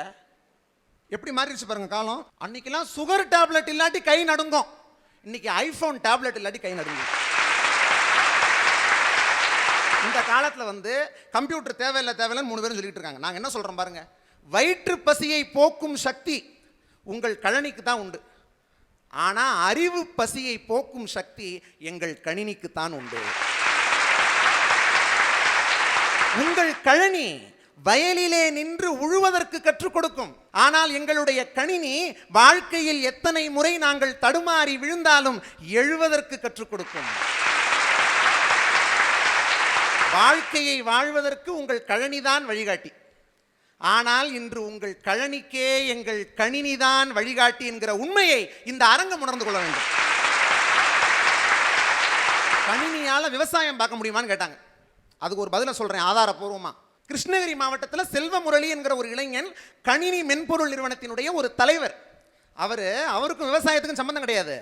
விவசாயத்துக்காக அவர் என்ன பண்ணார் தெரியுமா, அக்ரி சக்திங்கிற பேர்ல விவசாயிகள் எல்லோரும் பயன்பெறக்கூடிய வகையில் ஒரு வார இதழ் ஒன்று நடத்திட்டு வர்றாரு, ஒரு ஆன்லைன் ஆப் ஒன்று நடத்திட்டு வர்றாரு. கூகுள் நிறுவனம் என்ன பண்ணாங்க, ஒரு வருஷத்துக்கு முன்னாடி கிராமப்புறங்களில் இருக்கக்கூடிய இந்த ஆப்ஸ் உருவாக்கக்கூடிய ஒரு 100 பேரை தேர்ந்தெடுத்து அவர்களுக்கு மென்பொருள் பயிற்சி கொடுத்தாங்க. அதில் இவரும் ஒருவர், செல்வமுரளியும் ஒருத்தர். அவரை பார்த்து சொன்னாங்க, டெல்லியில் ஒரு முக்கியமான நபர் உங்களை பார்க்கணும்னு ஆசைப்படுறாரு. யாரை பார்த்து? செல்வமுரளியை பார்த்து. அவருக்கு யாருன்னு தெரியல. டெல்லிக்கு போனார். அவரை சந்திச்ச முக்கிய நபர் யார் தெரியுமா? சுந்தர் பிச்சை அவர்கள்.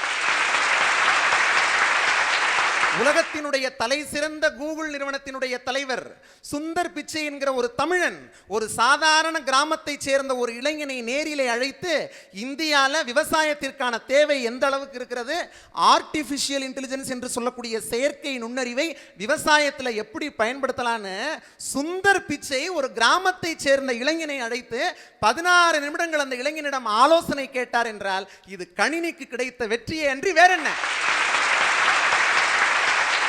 ஆர்டிஃபிஷியல் இன்டெலிஜென்ஸால இருக்கிற தீமைகளை பூரா சொல்றாங்க சார். அதுல எவ்வளவு நன்மைகள் இருக்கு தெரியுமா? ஆர்டிஃபிஷியல் இன்டெலிஜென்ஸ்ல சொல்லவா, டேட்டாஸ் எவ்வளவு அதிகமாக இருந்தாலும் சரி, நல்லா கேட்டுக்கங்க பெரியோர்களே, எவ்வளவு டேட்டாக்கள் அதிகமாக இருந்தாலும் எவ்வளவு அதிகமான டேட்டாக்களையும் குறைவான நேரத்தில் ப்ராசஸ் பண்ண இந்த ஆர்டிஃபிஷியல் இன்டெலிஜென்ஸ் தான் உதவுது. புற்றுநோய்க்கு கூட மருந்து கண்டுபிடிக்க இப்போ ஏஐ மாடல்களை பயன்படுத்த ஆரம்பித்து விட்டார்கள் பல நிறுவனங்கள். எய்ட்ஸ் வியாதியா, காச நோயா, மலேரியாவா, எல்லாவற்றுக்கும் இந்த ஏஐ டூல்ஸை பயன்படுத்தி மருந்து கண்டுபிடிக்க முடியும். பெண்கள் வந்து பிரெக்னெண்டா இருக்கும்போது கருவுக்கு ஏதாவது பாதிப்பு இருக்கா அப்படிங்கிறது கூட ஏஐயை பயன்படுத்தி இப்போ கண்டறிய ஆரம்பிச்சிட்டாங்க. ஒன்று சொல்லவா, கழனியில் உழுது வேலை பார்க்கிற ஒரு விவசாயி கூட தன்னுடைய மகன் ஒரு விவசாயி ஆக வேண்டும் என்று விரும்புவதில்லை.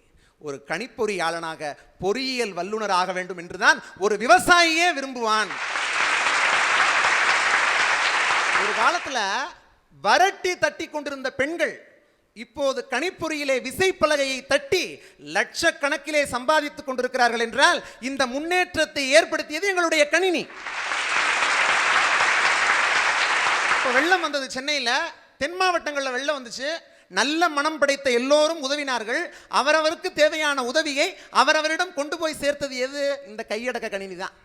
எங்கள் கணினியை பயன்படுத்தி வானிலை என்ன என்பதையும் எங்களால் தெரிந்து கொள்ள முடியும், மக்களுடைய வாழ்க்கை நிலை என்ன என்பதையும் தெரிந்து எங்களால் உதவி செய்யவும் முடியும். நடுவர் அவர்களே,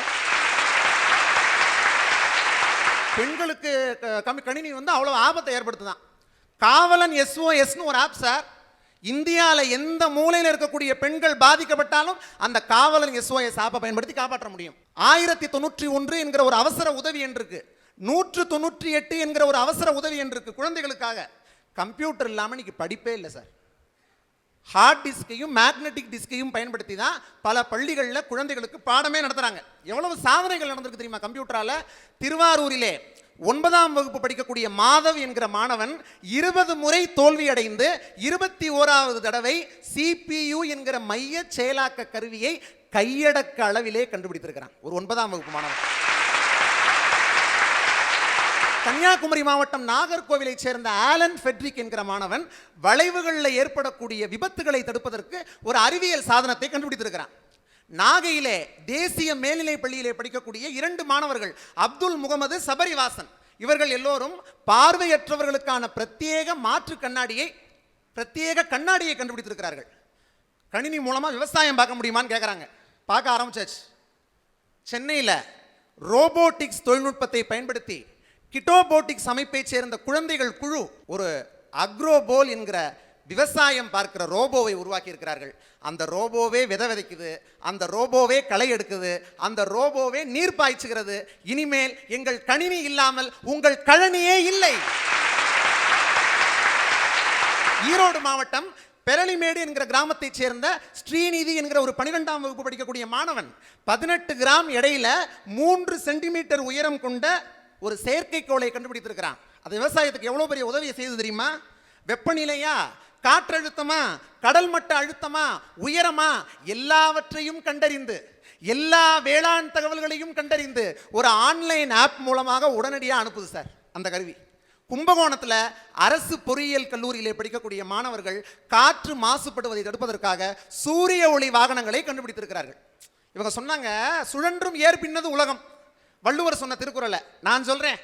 42,194 எழுத்துக்களும் 14,000 சொற்களும் 1,330 குறட்பாக்களும் 133 அதிகாரங்களும் 3 பிரிவுகளும் கொண்ட 1.25 அடியில் உலகத்தையே அளந்த தெய்வப்புலவன் வள்ளுவனுடைய திருக்குறள் புத்தகத்தை கரையான்களும் எறும்புகளும் அரித்து தின்றால் கூட லட்சம் யுகங்களானாலும் அந்த திருக்குறள் புத்தகத்தை போற்றி பாதுகாக்கக்கூடிய ஆற்றல் எங்களுடைய டிஜிட்டல் லைப்ரரிக்கு, எங்களுடைய கணினிக்குத்தான் உண்டு என்கிற உண்மையை நீங்கள் புரிந்து கொள்ள வேண்டும்.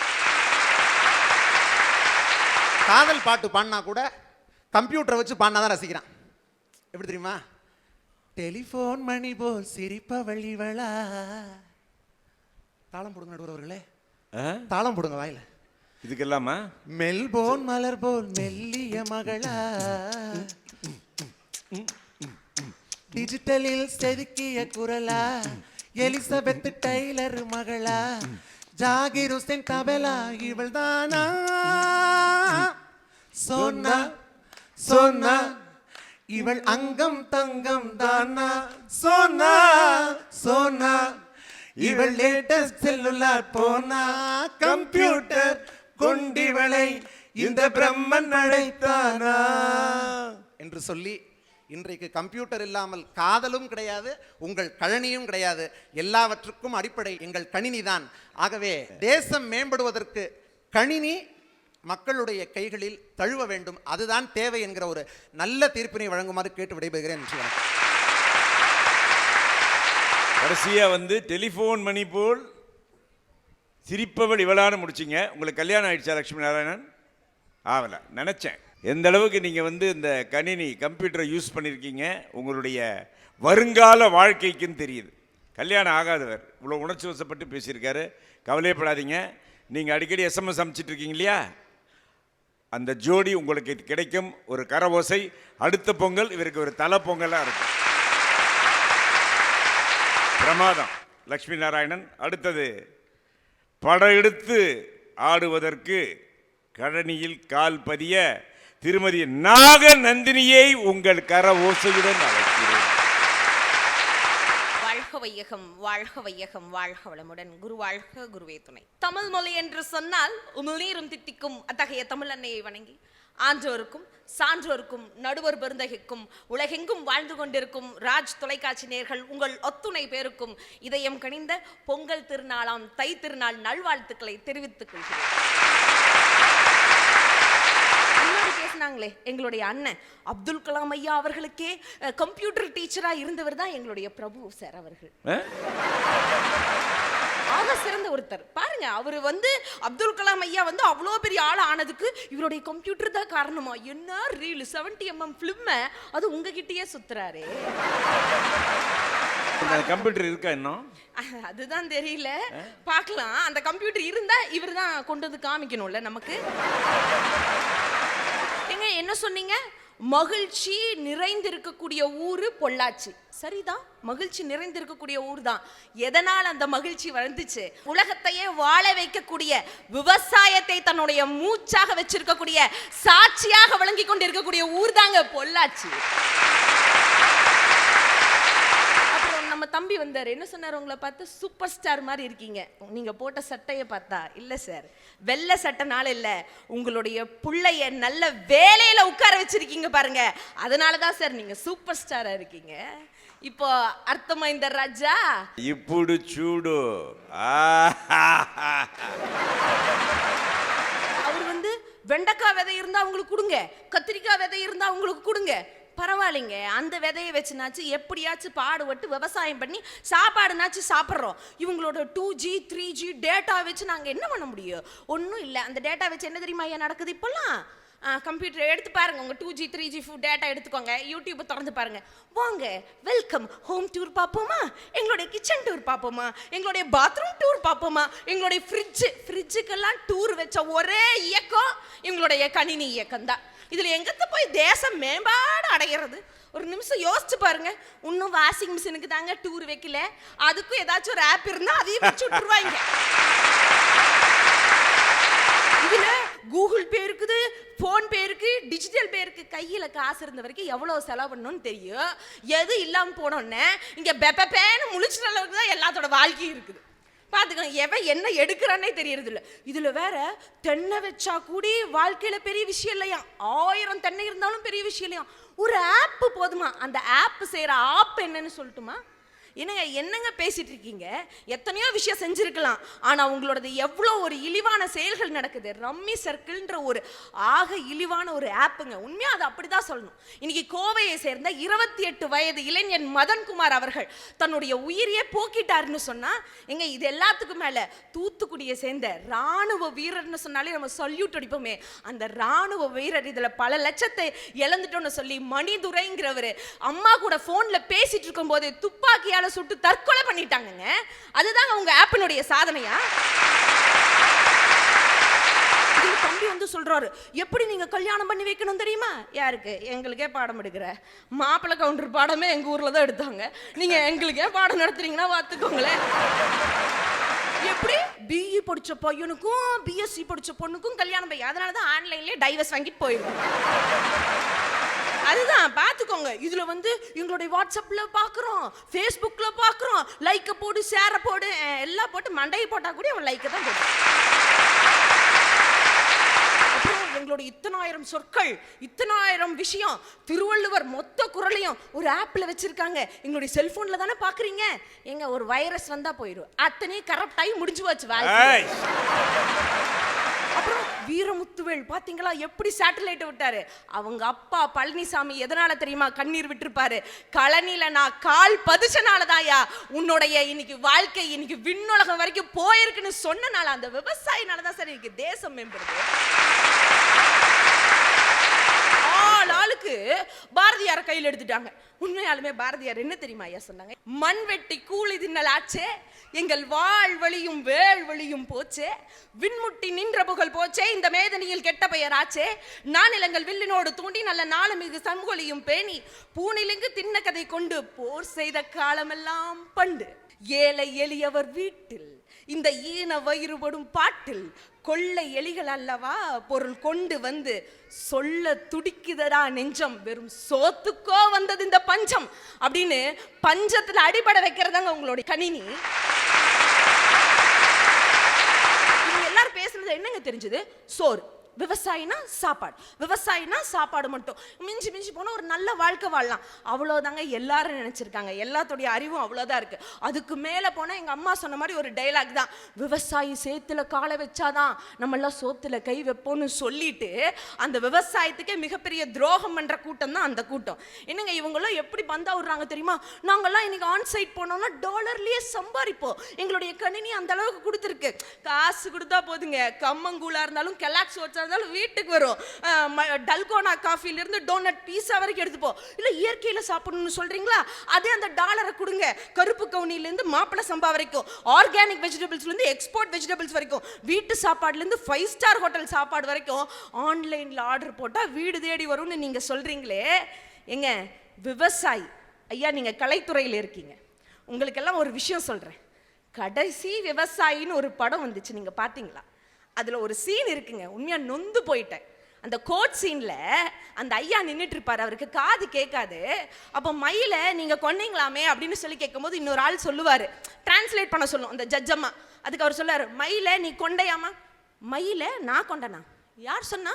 அது சுப்பிரமணிய வாகனமாச்சே. மயில் வாகனனை போய் நான் கொல்ல முடியுமா? அழகான மயிலை நான் கொல்ல முடியுமா? செத்து கடைஞ்சது எடுத்து புதைச்சேன். யார் இவர் சொன்னாரா?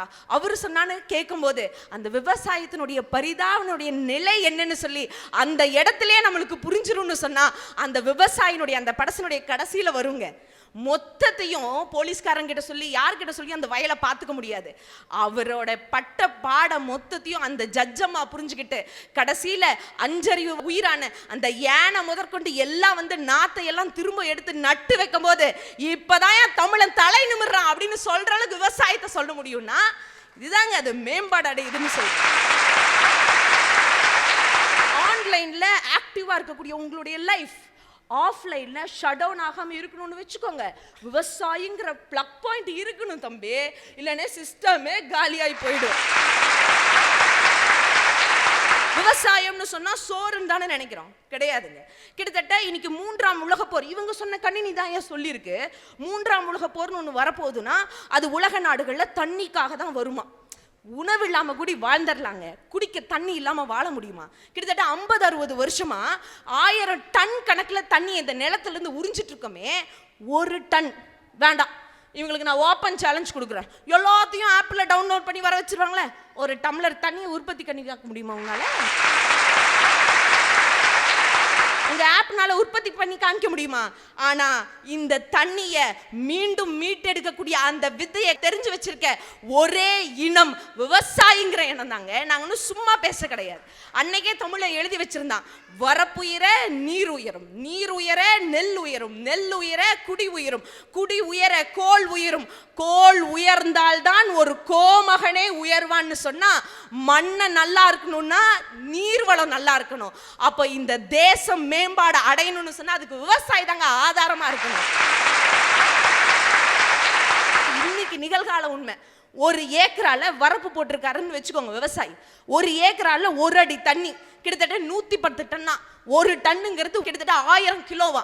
அப்போ 1 ஏக்கரால 1 அங்கலம் அந்த தண்ணி அளவு எடுத்து பார்த்தீங்கன்னா கிட்டத்தட்ட 1300 சொச்சம் டன் தண்ணி இருக்குமா.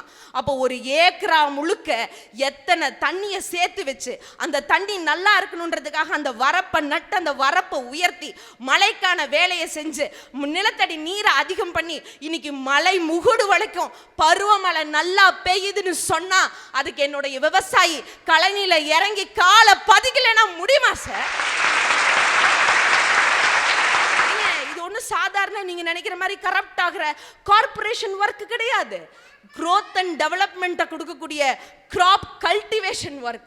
இன்னைக்கு அதை செஞ்சு காமிச்சாரு. தமிழ்நாட்டில் கிட்டத்தட்ட 2016 இருந்து உழவர் திரு ஞானப்பிரகாசம் அவர் தலைமையில் தமிழ்நாடு மாணவர் இளைஞர் கூட்டமைப்பின் மூலமா கிட்டத்தட்ட 1700 விவசாயிகள் சேர்ந்து கிட்டத்தட்ட 15 ஏக்கரால ஒட்டுமொத்த தமிழ்நாடும் சேர்ந்து அந்த வரப்பை உயர்த்தக்கூடிய அந்த செயலை செஞ்சு இன்னைக்கு அந்த வரப்பு நீரின் மூலமாக பருவமழை கிட்டத்தட்ட 2014 இருந்து சென்சஸ் எடுத்து பார்த்துக்கோங்க, ரிப்போர்ட் எடுத்து பார்த்துக்கோங்க, அவங்க சொல்ற அதே டேட்டா எடுத்து செக் பண்ணி பார்த்துக்கோங்க, இன்ன வரைக்கும் ஒரு அளவுக்குனாச்சும் நம்ம ஊர்ல பருவமழை சரியா பெய்யுதுன்னு சொன்னா அதுக்கு தமிழ்நாட்டினுடைய விவசாயி அவங்க தாங்க காரணம். என்னமோ அப்படியே பெரிய குற்றச்சாட்டு சொல்றாங்க, விவசாயத்துல சம்பாதிக்க முடியாது, விவசாயத்துலலாம் பெரிய வருவாய் கிடையாது. ஏங்க உலகத்துக்கே ஃபினான்ஸ் சொல்லி கொடுத்தவருங்க எங்களுடைய விவசாயி. ஊருக்கே சோறு போடுற எங்களுக்கு சரியா பதப்படுத்தி வேலையை பார்த்தோம்னா சோர்ந்து போகாம வாழ்க்கையை வாழவும் தெரியும். இன்னைக்கு ஒரு உண்மையை சொல்லட்டுமா, 1995 யாரும் இங்க மறந்துருக்க மாட்டோம், வெங்காயம் மிகப்பெரிய தட்டுப்பாட்டில் இருந்துச்சு. கிட்டத்தட்ட 1 கிலோ வெங்காயம் வாங்கணும்னா 90 ரூபா 100 ரூபா வரைக்கும் கொடுக்கணும். அப்போ வடக்கெல்லாம் சுத்தமாக வெங்காயமே இல்லை.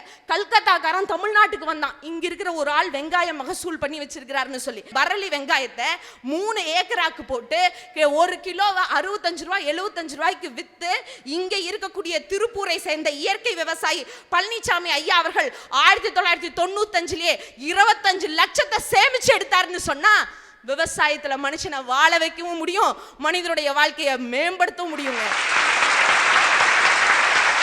உங்களுடைய கணினியில தான் நல்லா சம்பாதிக்கிறீங்களா? இன்னைக்கு 35 வருஷமாங்க, 82 வயசாச்சு இந்த பழனிசாமி ஐயாக்கு. அவருடைய வருஷ டர்ன் ஓவர் எவ்வளவு தெரியுமா? 1 crore. இதுதான் சார் தேசத்தினுடைய மேம்பாடு. படிச்சவன் மட்டும்தான், கணினியில் இருக்கவன் மட்டும்தான் கண்டுபிடிக்க முடியும்னு நினைச்சிங்களா?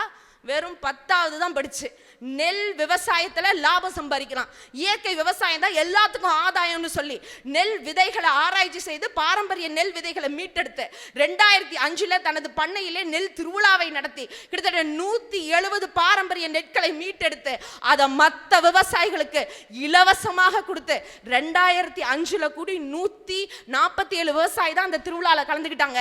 2016 2014 நெல் திருவிழா நடக்கும்போது கிட்டத்தட்ட 7000 விவசாயிகளை உருவாக்கி காமிச்சவர் தான் நெல் ஜெயராமன் சொல்லக்கூடிய ஆக சிறந்த ஒரு மனிதர். உங்களுடைய லைஃபுக்கு ஃபர்ஸ்ட் கேரண்டி இருக்கான்னு கேட்கிறோம். ஒரு ஐடில வேலை செய்யற ஒரு இளைஞன் இப்படி கவிதை எழுதியிருக்கான் பாருங்க. கம்ப்யூட்டர் படித்தேன், வேலை கிடைத்தது. இரவில் ஒழித்தேன், ரேட்டிங் கிடைத்தது. மேனேஜரை புகழ்ந்தேன், விசா கிடைத்தது. ஆன்சைட் சென்றேன், பணமும் கிடைத்தது. கம்ப்யூட்டர் திரை கண்ணை மறைத்தது, கல்யாணத்திற்கு முன்னே என் தலையும் நிறைத்தது. பெஸ்ட் எம்ப்ளாய் என டீம் உரைத்தது. சர்டிபிகேட் மட்டும் கொடுத்து என் ஹைக்கை தடுத்தது. 6 வருடம் பின்னே அறிவுக்கு தெரிந்தது. தேய்ந்த ஐடி கார்டு சொன்னது, என் வாழ்க்கையே தொலைந்தது. ரேட்டிங் எப்படி போனதென்றே புரியவில்லை, டேட்டிங் எப்படி போவதென்றே தெரியவில்லை. எரிமலையில் லாவா, என் வேலையோ ஜாவா. F1 அமுக்கினால் ஹெல்ப்புக்கும் யாரில்லை. என் வாழ்க்கையினும் டாக்குமெண்டில் என்னையே காணவில்லை. கூகுளிலும் தேடினேன், எங்கேயும் கிடைக்கவில்லை. கிளைண்ட் காலை உறுதிப்படுத்தினேன், என் கல்யாண காலை உதாசீனப்படுத்தினேன். கம்பெனிக்காக வாழ்க்கையே துறந்தேன், வாழ்க்கைக்கு ஒரு கம்பெனி வேண்டும் என்பதையே மறந்தேன்.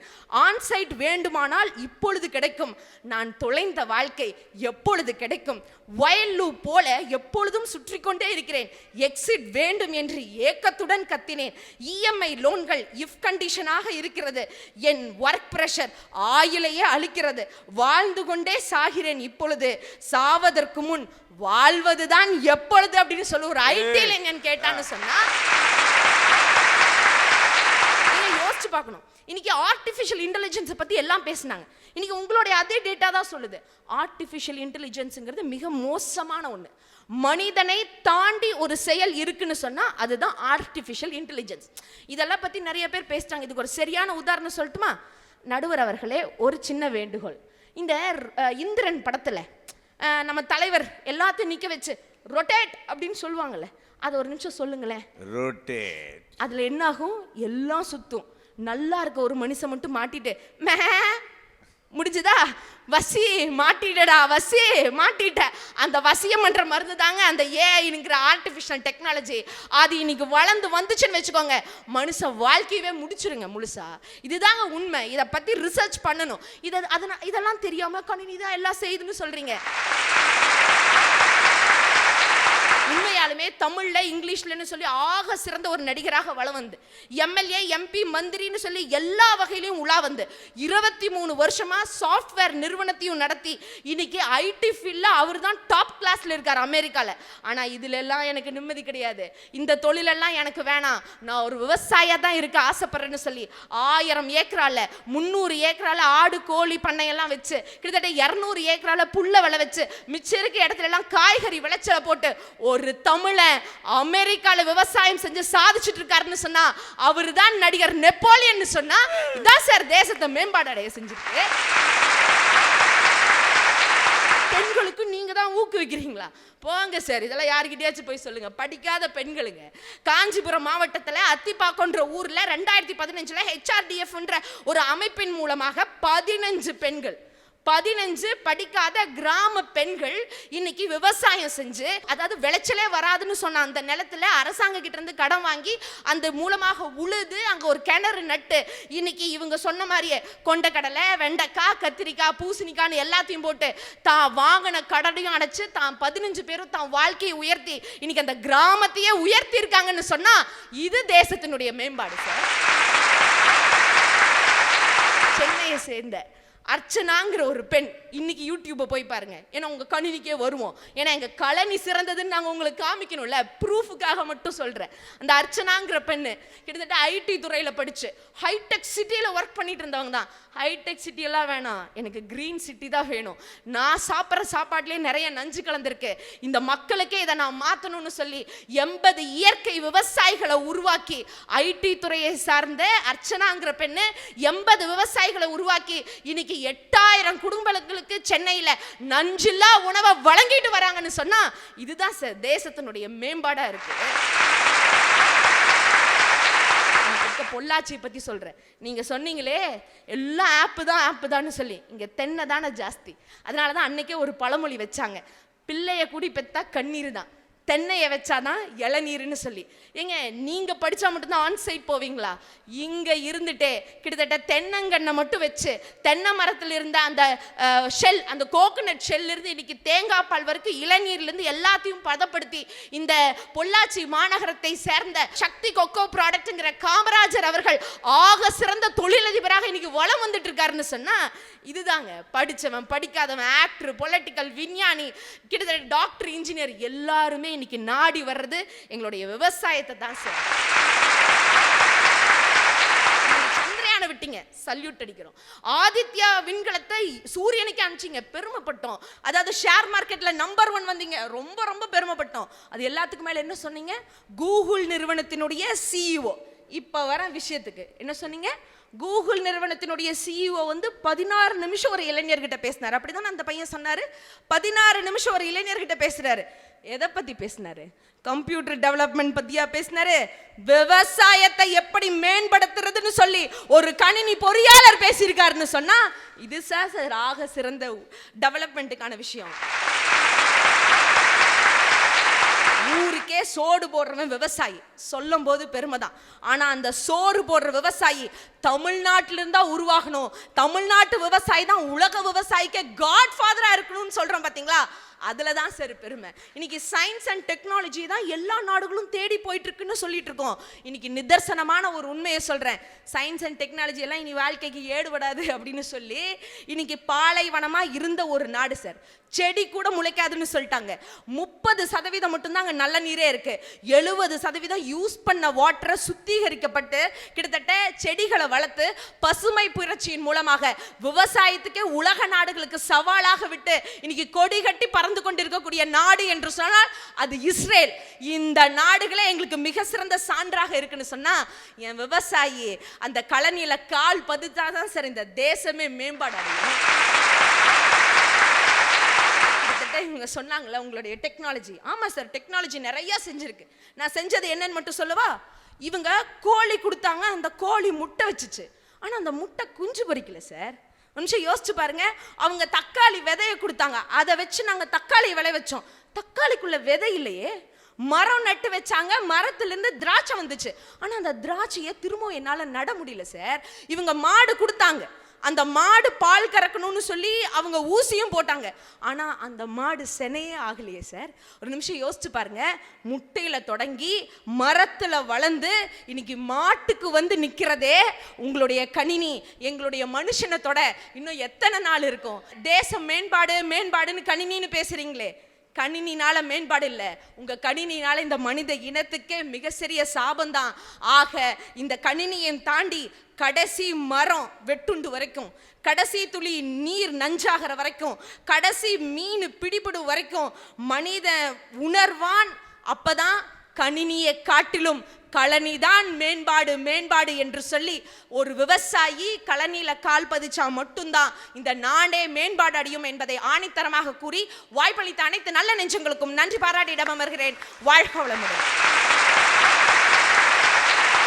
ஆக நந்தினி படம் எடுத்து ஆடி இருக்கீங்க. விஷம் இருந்தது, பேச்சில். ஆமாம், அது மருந்தாக மாறிடுச்சு. விஷம் நல்ல பாம்புன்னுவாங்களே, அது மாதிரி நாகநந்தினி வந்து ஒரு நல்ல பாம்பாக படம் எடுத்து ஆடி பரபரப்பு ஏற்படுத்திட்டீங்க. அடுத்ததாக கணினியில் கை தவழ்ந்து வருகிறார் யோக தர்சினி. ஒழுக்கத்தை ஒன்றாக்கி உயிர்மை எழுத்திட்டு இயலிசை நாடகம் வைத்து வேதங்கள் 4 என படைத்து நிலத்தை 5ஆக்கி சுவையை 6ஆக்கி இசையை 7ஆக்கி 8 தொகை பாடி நவக்கோள் காட்டி நவரசம் பூட்டி 10 பாட்டு பாடி 12 திருமுறைகள் எழுதி 14 கீழ்கணக்கு கொடுத்து இன்னா 40 இனிவை 40 40 பாலபலம் சமூகத்தை சீர்திருத்தி 64 கலைகள் வளர்த்து 96 சிற்றிகப்படுத்தி 133 அதிகாரத்தின் மூலம் உலகத்தை ஆளலாம் என வள்ளுவத்தை கொடுத்து 1300 கொட்பாக்களை கொடுத்து 4000 திவ்ய பிரபந்தங்களை கொடுத்து 10,000 கவிதைகள் முத்தாக அளித்தந்த சத்தான கம்பனுக்கு ஈடே இன்னும் வித்தாக விலை என பாடி என்றேன் முத்தான தமிழுக்கு முதல் வணக்கம். உலகெங்கும் வாழக்கூடிய ராஜ் தொலைக்காட்சி நேயர்களுக்கு அற்புதமான தித்திக்கும் பொங்கல் திருநாளாம் வாழ்த்துக்களை தெரிவித்துக் கொண்டு இங்கே கூடியிருக்கக்கூடிய அத்துணை அன்புள்ளங்களுக்கும் நடுவர் பெருந்தகைக்கும் நன்றி கலந்த ஒரு வணக்கத்தை தெரிவித்துக் கொண்டு அற்புதமான ஒரு தலைப்பு, கழனியில் கால் பதிக்க வேண்டுமா, கணினியில் கை தழுவ வேண்டுமா? நாங்கள் எவ்வளவு அழகாக கை தழுவுறோம் அப்படிங்கிறத நான் வந்து சிம்பிளாக வந்து பேசிட்டு போகிறேன். அதாவது அவங்க பேசுனது எனக்கு எப்படி இருந்துச்சு அப்படின்னா, ஒரு குயிலை பார்த்து மனுஷன் சொன்னானா, குயிலே குயிலே நீ மட்டும் கருப்பா இல்லைன்னா எங்கேயோ போயிருப்பேன் நானா. ஒரு கடலை பார்த்து மனுஷன் சொன்னானா, கடலே கடலே நீ மட்டும் கொஞ்சம் உப்பு கரிக்காமல் இருந்திருந்தா எங்கேயோ போயிருப்பேன் நானா. ஒரு மலரை பார்த்து மனுஷன் சொன்னானா, உனக்கிட்ட மட்டும் அந்த முள்ளெல்லாம் இல்லைன்னா நீ எங்கேயோ போயிருப்பேன் நானா. இது 3 சேர்ந்து மனுஷனை பார்த்து சொன்னிச்சான், உன்கிட்ட இந்த குறை சொல்கிற புத்தி மட்டும் இல்லைன்னா நீ நிறைய எங்கேயோ போயிருப்ப. என்ன பேச்சு, மேய்ச்சது பூரா எருமை, இதில் என்ன பெருமை உங்களுக்கு? சார், வாழ்க்கைனா என்னங்கிறத எங்களுடைய கணினியில் தழுவக்கூடிய எங்கள்கிட்ட கேளுங்க, ஒரே லைனில் சொல்லுவோம் சார். வாழ்க்கைனா என்ன தெரியுமாங்க? பிரம்மா ஒரு போஸ்ட் போடுவார் சார், பெருமாள் அதை லைக் பண்ணுவார், சிவபெருமான் டெலிட் பண்ணிடுவார். இவ்வளவு தாங்க வாழ்க்கை. இதுக்கு என்னத்துக்கு இம்புட்டு முக்கிட்டு போறீங்க வந்து 2 பேரும்? அப்பா, நாங்களாம் அந்த காலத்தில் எப்படி வாழ்ந்தோம் தெரியுமா? கழனி காட்டில் எப்படி உளுந்தோம் தெரியுமா? என்ன வாழ்ந்தீங்க, என்ன விழுந்தீங்க? நாங்களாம் நடந்தே பள்ளிக்கூடத்துக்கு போனோம் தெரியுமா? உங்கள் தலையெழுத்து நீங்கள் போனீங்க, எங்களுக்கு என்ன? You tie why me. எங்களுக்கு கவர்மெண்ட்டில் ஃப்ரீயாக பஸ் விட்ருக்காங்க. நாங்களாம் லைட்டு வெளிச்சத்துலேயே படித்தோம் தெரியுமா? பகலில் எங்கே போனீங்க? அதாவது சார், இப்போ உங்கள்கிட்ட ஒரு கேள்வி கேட்குறேன்.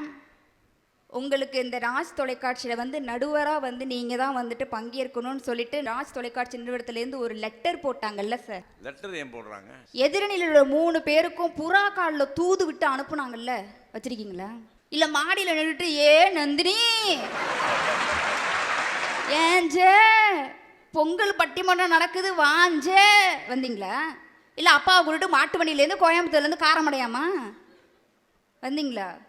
ஏங்க, பட்டிமன்றம் நடக்கிறதுக்கு முன்னாடியே ஜிபேல அமௌண்ட்டை பேமெண்ட்டை வாங்கிட்டு வந்து 3 பேர் உட்காந்து பேசிட்டு, இதில் வேற நாளைக்கு காலையில் பெங்களூர் போகிறதுக்கு இப்பயே ரெட் பஸ் ஆப்பில் பார்க்கவா, வேர் இஸ் மை ட்ரெயின் ஆப்பில் பார்க்கவா, இல்லை ஃப்ளைட்டு போகுதான்னு மேக் மை ட்ரிப் ஆப்பில் பார்க்கவான்னு வந்து எங்கள் ரேணுகாமா பார்த்துட்டு, திருப்பி நாங்கள் காரில் தான் போகிறோம் யோகதர்ஷினி, நீ வந்துட்டு ஊபரில் போயெல்லாம் கார் வந்து புக் பண்ணலாம் வேணாம், எங்கள் கூடயே காரில் வந்துருன்னு சொல்லிட்டு என்ன பேச்சு! எங்களுடைய இன்றைய காலகட்டத்தில் கணினியின் மூலமாக வந்த சந்தோஷம் அத்தனையும் நாங்கள் வந்து அனுபவிப்போம். ஆனால் குறை சொல்கிறது எல்லாத்தையும் இதையே நாங்கள் வந்து சொல்லிட்டு போயிருப்போம். என்னங்க நியாயம் சார்? ஒன்றும் இல்லை, எல்லாருமே அதிகபட்சமாக சொன்னது என்ன அப்படின்னாக்கா, செல்ஃபோனால் நாடு குட்டிச்சோரா போச்சு. இங்கே உள்ள உங்கள்கிட்டே கேட்குறேன், செல்லு வந்ததுக்கு பிறகு தான் நாடு நாசமாக போச்சுங்கிறவங்களாம் கை தட்டுங்க பார்ப்போம். முடியாது, மனசாட்சி இருக்கு அவங்களுக்குலாம். ஏன்னா கை தட்டினாங்கன்னா அத்தனை பேரோட செல்லையும் நான் பிடிங்கிட்டு போயிடுவேன்னு உங்களுக்கு தெரியும். இல்லை, நான் என்ன கேட்குறேன்னா சார், உங்கள்கிட்ட ஒரு 10,000 ரூபாய் பணம் இருக்குது. அந்த 10,000 ரூபாய்க்கு யார் சார் பொறுப்பு? நான் தான். அதை நல்ல வழியில் செலவு பண்ணுறதுக்கும் கெட்ட வழியில் விடுறதுக்கும் யார் சார் பொறுப்பு? நானேதான். நான் என்ன கேட்குறேன், உங்கள் கையில் உள்ள உங்கள் செல்ஃபோனை உங்கள் விரலில் நீங்கள் எதை அழுத்துறீங்களோ அதுதான் உங்களுக்கு அது காமிக்குமே தவிர, அந்த பொறுப்பு அப்போ யாருடையது? நீங்கள் உங்கள் கையில் செல்லை வச்சுருக்கீங்கன்னா நீங்கள் நல்லதாக அதில் அழுத்தி பார்த்தீங்கன்னா உங்களுக்கு நல்லதெல்லாம் வரும். நீங்கள் தேவையில்லாதெல்லாம் போய் நோண்டி நோண்டி பார்த்தீங்கன்னா தேவையில்லாதான் முன்னாடி வந்து நிற்கும். அப்படியா? ரம்மி சர்க்கிளில் பணத்தை விட்டீங்களே, இன்றைக்கி செல்லில் ரம்மி சர்க்கிளில் விட்றீங்க. அன்றைக்கெல்லாம் நீங்கள் என்ன பண்ணீங்க? சூதாட்டை வச்சு குடும்பத்தையே விட்டு போனீங்க. அதெல்லாம் உங்களுக்கு பெருமை. அதாவது இன்னைக்கு அவங்க சொல்கிறாங்க செல்ஃபோன் செல்ஃபோன் செல்ஃபோன் சொல்கிறாங்க. கிட்டத்தட்ட ஒரு 82 கருவிகளுடைய பயன்பாடு ஒரு செல்ஃபோனில் இருக்குன்னு சொன்னாக்கா, அன்னைக்கெல்லாம் அதுவும் நாங்கள் வந்து அன்னைக்கு விவசாயிகளுக்கு பாட்டு போட்டுமே, நல்லா அழகாக பாட்டு பாடினீங்க மேடம். என்ன பாட்டு போட்டீங்க? எல்லா பாட்டையுமே சொல்லணும். புருஷன் வீட்டில் வாழ போகும் பொண்ணே, தங்கச்சி பொண்ணு, நான் அது நல்ல புத்திமதி சொல்கிறேன் கேட்டுக்க கண்ணே. மாமியார் மாமனாரை மதிக்கணும், மாலையிட்ட புருஷனை மதிக்கணும், கோழி கூவுறதுக்கு முன்னாடி எந்திரிச்சு வாசல் தெளிச்சு கோலம் போடணும், துணிமணி எல்லாத்தையும் துவைக்கணும், வீட்டில் நீ தான் சமைக்கணும். நான் என்ன கேட்குறேன், குடும்பம் நடத்துறதுக்கு பொண்ணு தேடுறீங்களா 100 நாள் வேலைக்கு ஆள் தேடுறீங்களா? என்ன சார் செல்போன் செல்போன் செல்போன் என்னங்க இல்லைங்க செல்போன்ல? எங்க 2 குடும்பங்களை இணைக்கக்கூடியது இன்னைக்கு மேட்ரிமோனியல் இருக்கிறது எங்க செல்போன்லங்க. காதலர்களை இணைக்கக்கூடியது இன்ஸ்டாகிராம்னு சொன்னாக்கா 2 இதயங்களை இணைக்கக்கூடியது ஃபேஸ்புக்குங்க. அதாவது நீங்க சொன்னீங்க கிராமத்துல நீங்க எல்லாம் ஆப்ல ஆர்டர் பண்ணி வாங்குறீங்க. கிராமத்துல வீட்டுல இருந்து அங்க உள்ள வேலைகளை பார்த்துட்டு வீட்டுல இருந்து சாப்பிட்றவன் அம்மா அப்பா சமைச்சு கொடுக்கறத சாப்பிடுவான். குடும்பத்தை திருநெல்வேலியிலையும் தூத்துக்குடியிலையும் விட்டுட்டு சென்னையில் போய் குடும்பத்துக்காக இன்னைக்கு மென்பொறியாளர் உழைக்கக்கூடிய எங்களுடைய இளைஞன், இன்னைக்கு கணினியை பயன்படுத்தக்கூடிய இளைஞனுக்கு அன்னையா இருக்கக்கூடிய ஸ்விக்கி ஆப்னு சொன்னாக்கா எங்களுக்கு அது வரம் தானேங்க. இன்னைக்கு நீங்கள் எல்லாருமே வந்து சந்திராயனை பற்றி பேசுனீங்க. சந்திராயனை வந்துட்டு அனுப்புனதுக்கு அவங்க அப்பா கூட வந்துட்டு விவசாயம் தான் பார்த்தாரு, ஒத்துக்கிறேங்க. அதாவது அந்த காலத்தில் நீங்கள் என்ன செஞ்சீங்க அப்படின்னாக்கா, அண்ணாந்து பார்த்து வானத்தை கும்பிடு போட்டது உங்களுடைய கழனி காலம். நாங்கள் அனுப்பிய சந்திராயன் வானத்தில் இருந்து இந்தியாவை பார்த்து கும்பிடு போடுகிறதுன்னு சொன்னாக்கா எங்களுடைய கணினி இன்னைக்கு சாதிச்சிருக்கா இல்லையாங்க? ஒரு காலத்தில் டிவி பார்க்கணும் அப்படின்னாக்கா இன்னைக்கு அவங்களுடைய கழனி வயல் நாங்கள் அப்படி வாழ்ந்தோம் இப்படி வாழ்ந்தோம்னு சொல்கிறாங்கல்ல. ஒரு டிவி பார்க்கணும் அப்படின்னா கூட அந்த தெருவில் ஏதாவது ஒரு வீட்டில் தான் டிவி இருக்கும். போய் தயங்கி தயங்கி பயந்து பயந்து நான் நின்று பார்த்துருக்கேன். தயங்கி தயங்கி பயந்து பயந்து நின்று பார்த்த யோகதர்ஷினி இன்னைக்கு சின்னத்திரை நட்சத்திரமாகவும் பட்டிமன்ற பேச்சாளரும் எல்லா தொலைக்காட்சியிலையும் உள்ளது என் குடும்பமே இன்னைக்கு பெருமையாக பார்க்குதுன்னு சொன்னாக்கா நான் இருக்கேங்க அதுக்கு உதாரணம். இது போதாதாங்க. ரேடியோவை கண்டுபிடிச்சது வேணா மார்க்கோனியா இருக்காது, அதை கேட்க வச்சது இசைஞானின்னு சொல்லுவாங்கங்க. ஒரு கழனி காட்டில் பிறந்த இசைஞானியை கூட தரணியெங்கும் ஒளிரச் செய்தது எங்களுடைய இன்றைய கால கணினின்னு சொன்னாக்கா எல்லாருமே இன்னைக்கு டிராவலில் பாருங்க அழகாக காதில் ஒரு ப்ளூடூத்தை போட்டுக்கிட்டு ஜன்னல் ஓர சீட்டு இளையராஜா பாட்டுன்னு சொல்லிட்டு சந்தோஷமா போறாங்க. அப்படின்னாக்கா இன்றைய கணினி காலம் எங்களுடைய இணைய காலம் இல்லாமல் சந்தோஷம்னு உங்களுக்கு கிடைச்சிருமாங்க. அதாவது கொரோனா காலகட்டத்தை சொன்னாங்க, இந்த பசங்க சும்மா ஊரை சுற்றிட்டு கடந்திருக்கும் ஆன்லைன் கிளாஸ். ஏங்க அன்னைக்கெல்லாம் தொலைதூர கல்வி, இன்னைக்கு தொலைபேசியில் தானேங்க கல்வி. அந்த 2 வருஷ காலம் கூட பள்ளிக்கூடத்தை மூடி வச்சு இந்த பிள்ளைங்களுக்கு கல்வி அறிவு கிடைக்காம போயிடக்கூடாது ஒரு நல்லெண்ணத்தில் ஆன்லைன் கிளாஸ் மூலயமா அத்தனை பிள்ளைங்களுக்கும் நாங்கள் கல்வியை கொடுத்துருக்கோம்னு சொன்னாக்கா அது நல்ல விஷயமா உங்களுக்கு கண்ணுக்கு தெரியாதா? இ பாஸில் தொடங்கி ஆல் பாஸில் முடிஞ்ச அந்த கொரோனா காலத்தில் கூட வெட்டி கதை பேசினவங்க சில பேர் தாங்க. அவங்க சொன்னாங்கல்ல நாங்கள் விவசாயம் அதை சாதிச்சாங்க இதை சாதிச்சாங்க. சிம்பிளாக ஒரே ஒரு விஷயம் தெரியுமா, 70 வயது ஒரு முதியவர் வில்லேஜ் ஃபுட் ஃபேக்ட்ரின்னு சொல்லிட்டு ஒரு யூடியூப் சேனலை ஆரம்பிச்சு மங்களகரமாக மஞ்சளில் ஆரம்பிக்கிறேன்னு சொல்லிட்டு யூடியூப் வரலாற்றிலேயே டைமண்ட் பட்டன் வாங்கின முதல் தமிழன் ஒரு விவசாயி. 70 விவசாயியை கூட இன்னைக்கு உலகத்துக்கே வெளிச்சம் போட்டு காட்டினது எங்களுடைய இணையவழி யூடியூப் தான் சொன்னாக்க அதுக்கெல்லாம் கை தட்டணும். செல்ஃபோனில் வந்து நிம்மதி இல்லை, செல்ஃபோனில் நிம்மதி இல்லைன்னு சொன்னாங்க. 70 வயது தாத்தா கூட யூஎஸ்ல உள்ள பேரன் கூட வீடியோ காலே டிஃபன் சாப்பிட்றாருன்னு சொன்னாக்கா வயசானவங்களுக்கு ஒரு சந்தோஷத்தை கொடுக்கறது எங்களுடைய இந்த செல்ஃபோன் இல்லையா? அதாவது அந்த காலத்துலலாம் பார்த்தீங்கன்னா லெட்டர் போடுவாங்க, புருஷன் வெளிநாட்டில் போயிட்டாக்கா லெட்டர் போடுவாங்க. அப்போ அந்த மனைவி சொல்லுவாங்க, அடுத்த முறை வரும்போதாவது விசாரித்து செல்ல வராமல் விசா ரத்து செய்து விட்டு வாருங்கள் சொல்லிட்டு கண்ணீர் மழுக கடிதம் எழுதக்கூடிய அந்த மனைவி எல்லாம் இன்னைக்கு என்ன தெரியுமா சொல்றாங்க, என் புருஷனோட என்னால் அணைப்பில் வாழாவிட்டாலும் அலைபேசியின் இணைப்பில் சந்தோஷமா வாழ்றேன்னு சொல்லிட்டு வெளிநாட்டில் இருக்க புருஷன் கூட வெளிநாட்டில் இருக்க அப்பா கூட வீடியோ கால் மூலயமா ஒரு குடும்பமே இன்னைக்கு சந்தோஷமா வாழுதுன்னு சொன்னாக்கா எங்களுடைய இந்த கணினி காலம் இன்னைக்கு சந்தோஷம் தானே அங்கே கொடுத்துருக்கு. நாங்கள் வந்து இன்னைக்கு எல்லாத்துலேயுமே சாதிச்சிருக்கோம். இந்த கணினியால் இந்த செல்ஃபோனால் ஒரு சாதனையுமே இல்லை அப்படின்ற மாதிரி வந்து பேசுகிறாங்க.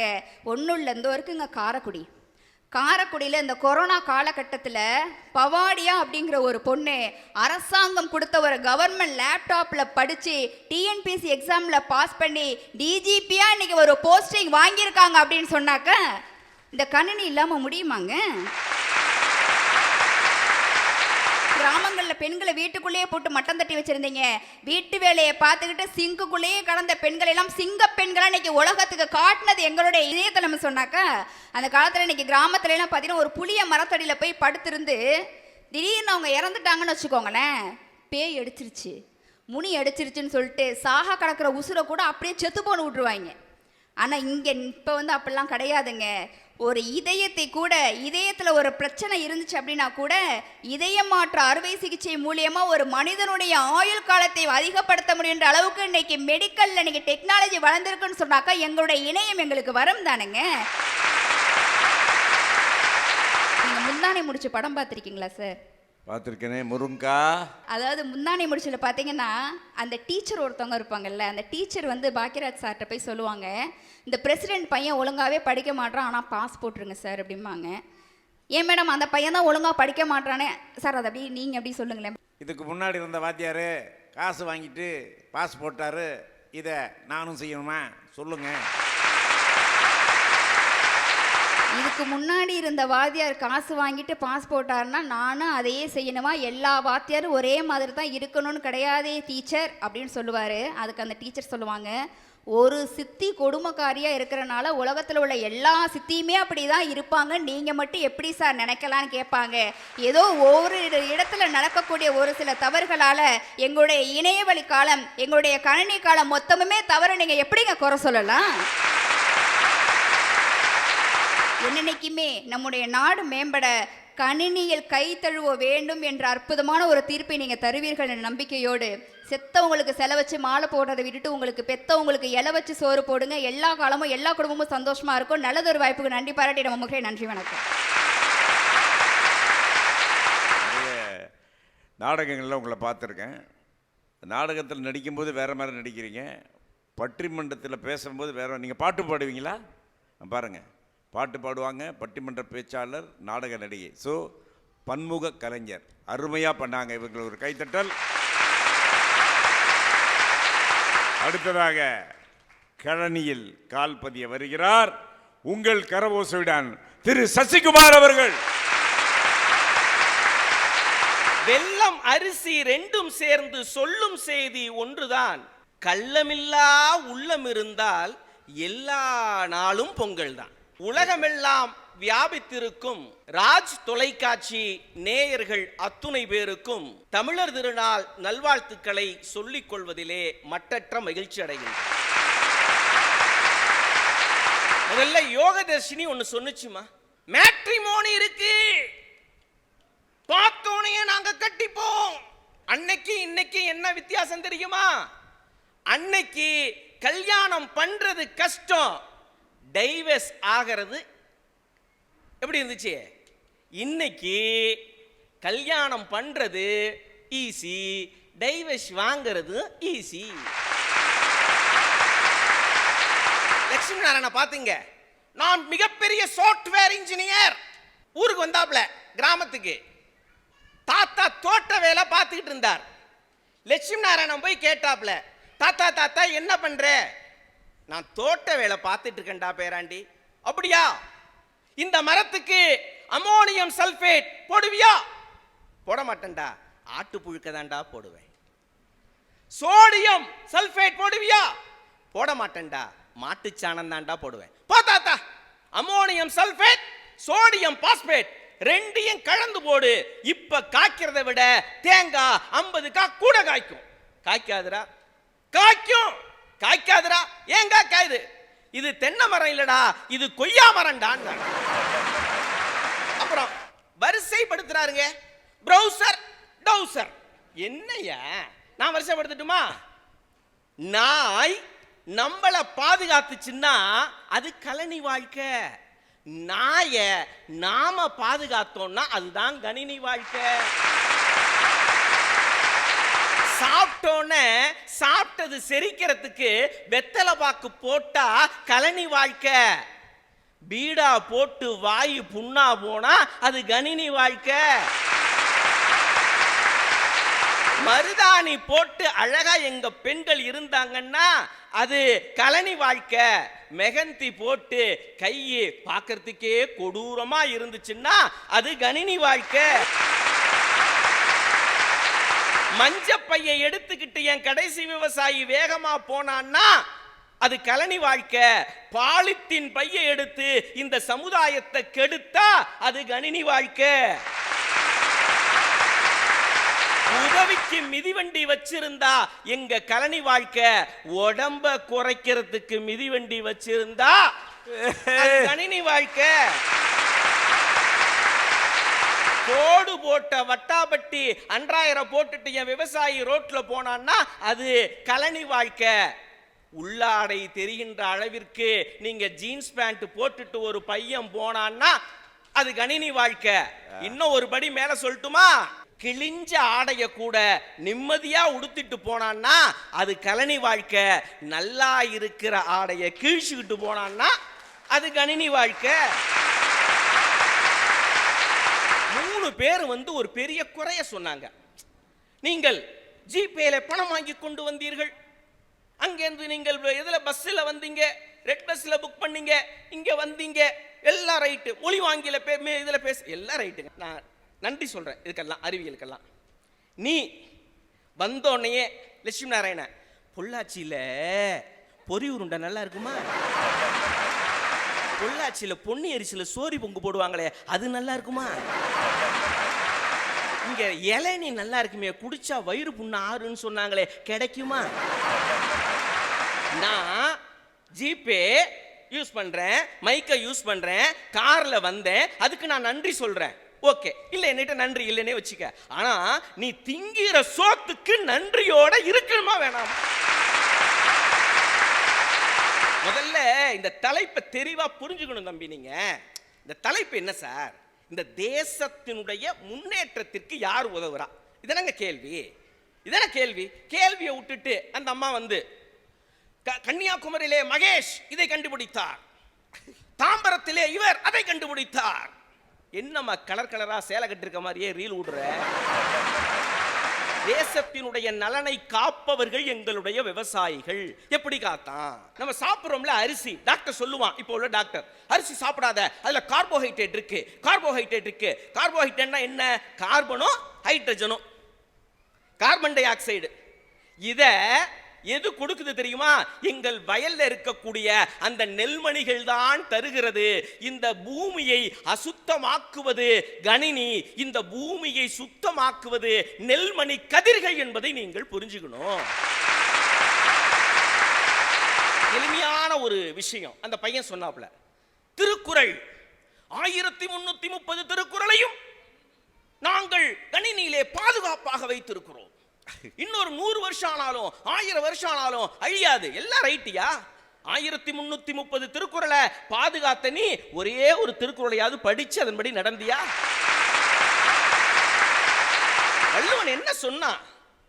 உளவினர் கைமடங்கின் இல்லை, விளைவதும் விட்டேம் என்பாக்கும் நிலை என்று சொன்னான். ஏர் பிடிச்சி நாத்து நட்டு களபறிச்சு கதிரறுத்து விவசாயம் செய்யக்கூடிய உழவர்கள் இருக்காம பார்த்தீங்களா, அவன் இனிமே நான் விவசாயம் செய்ய மாட்டேன் அப்படின்னு சொல்லிட்டு தன் கைகளை மடக்கி கொண்டால் என்ன ஆகும்னு வள்ளுவனுக்கு தோணுச்சு. விவசாயம் செய்ய மாட்டேன் அப்படின்னு அவன் கையை மடக்கிட்டானா என்ன ஆகுமா? இந்த உலகத்துல எனக்கு எதுவுமே வேணான்னு போறான் பார்த்தீங்களா சாமியார், துறவிகள், தபசிகள், அவனால் கூட வாழ முடியாதுன்னு வள்ளுவன் சொன்னாயா? இந்த உலகத்துல எதுவுமே வேணாம் என்று சொன்ன முனிவர்களால் கூட விவசாயம் இல்லை என்றால் வாழ முடியாது என்று சொன்னால் இந்த 3 பேரால மட்டும் எப்படிங்க வாழ முடியும்?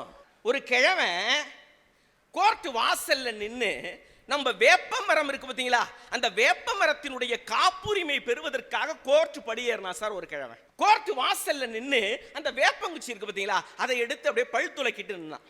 நம்ம லட்சுமி நாராயண மாதிரி கம்ப்யூட்டர் இன்ஜினியர் போய் கேட்டான், தாத்தா என்ன பண்றீங்க அப்படின்னா. நான் பிரஷ் பண்றேன் அப்படின்னா. பிரஷ் பண்றீங்களா? பிரஷ்ஷே இல்லையே. அவர் சொன்னார், இந்த வேப்பங்குச்சி தாண்டா பிரஷ், அதுல எங்க பேஸ்ட் இருக்கு, அது உள்ள கசப்பு சுவை இருக்கு பத்தியா, அதான்டா பேஸ்ட் அப்படி சொல்லிட்டு அவனை கூப்பிட்டு சொன்னார், லட்சுமி நாராயணா நான் சொல்றதை கவனமா கேட்டுக்க. என்ன தெரியுமா, நான் பயன்படுத்துறேன் பத்தியா இந்த வேப்பங்குச்சி, அதுல இருக்க பத்தியா பர்பஸ, ரெண்டுத்துக்கும் நீ பயன்படுத்துற பத்தியா பிரஷ் பேஸ்ட், ரெண்டுத்துக்கும் ஒரு வேறுபாடு உண்டு. நீ பயன்படுத்தக்கூடிய பேஸ்ட் பிரஷ்ஷை பயன்படுத்தி இந்த மண்ணின் மீது நான் தூக்கி எறிந்தால் அது இந்த மண்ணை மலடாக்கும். நான் பயன்படுத்தக்கூடிய வேப்பங்குச்சியை இந்த மண்ணிலே தூக்கி எறிந்தால் இந்த மண்ணை வளமாக்கும் என்று சொன்னானே தெரியுமா? தமிழ் நிலத்தின் தாய் நிலம், தாய் விதை எங்களுடைய நம்மாழ்வார் என்பதை நீங்கள் மறந்து விடக்கூடாது. நம்மாழ்வார் தான் அழகா சொன்னார். இவர் சொல்றார், விவசாயத்துக்கு நாங்கள் எவ்வளவு கண்டுபிடிப்புகளை கண்டுபிடித்திருக்கோம் தெரியுமா? டிராக்டர். நம்மாழ்வார் தானே கேட்டார், ஏண்டா டிராக்டர் சாணி போடுமான்னு கேட்டார். பூரா பயலையும் இன்னைக்கு நோயாளி ஆக்கிவிட்டு அதுக்கு இவங்க நாங்க எவ்வளவு மருத்துவ துறையிலே முன்னேறி இருக்கிறோம் தெரியுமா? நல்லா புரிஞ்சுக்கணும் சார், நல்ல தெளிவா நீங்க உங்களுடைய மனதிலே இருத்திக் கொள்ள வேண்டும். இன்னைக்கு வரக்கூடிய ஒவ்வொரு நோய்களுக்கும் மருந்து உண்டு. நான் மறுக்கல, உங்களை வாழ்த்துறேன். ஆனால் நீங்கள் புரிந்து கொள்ள வேண்டிய செய்தி என்ன தெரியுமா? நீங்கள் கொடுக்கக்கூடிய ஒவ்வொரு மருந்திற்கும் ஒரு நோய் உண்டு என்பதை நீங்கள் மறந்து விடாதீர்கள்.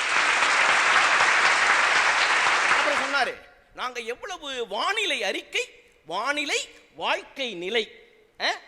உங்களால இந்த ரெட் அலர்ட் ஆரஞ்சு அலர்ட்டையே ஒழுங்கா சொல்ல துப்பு இல்ல.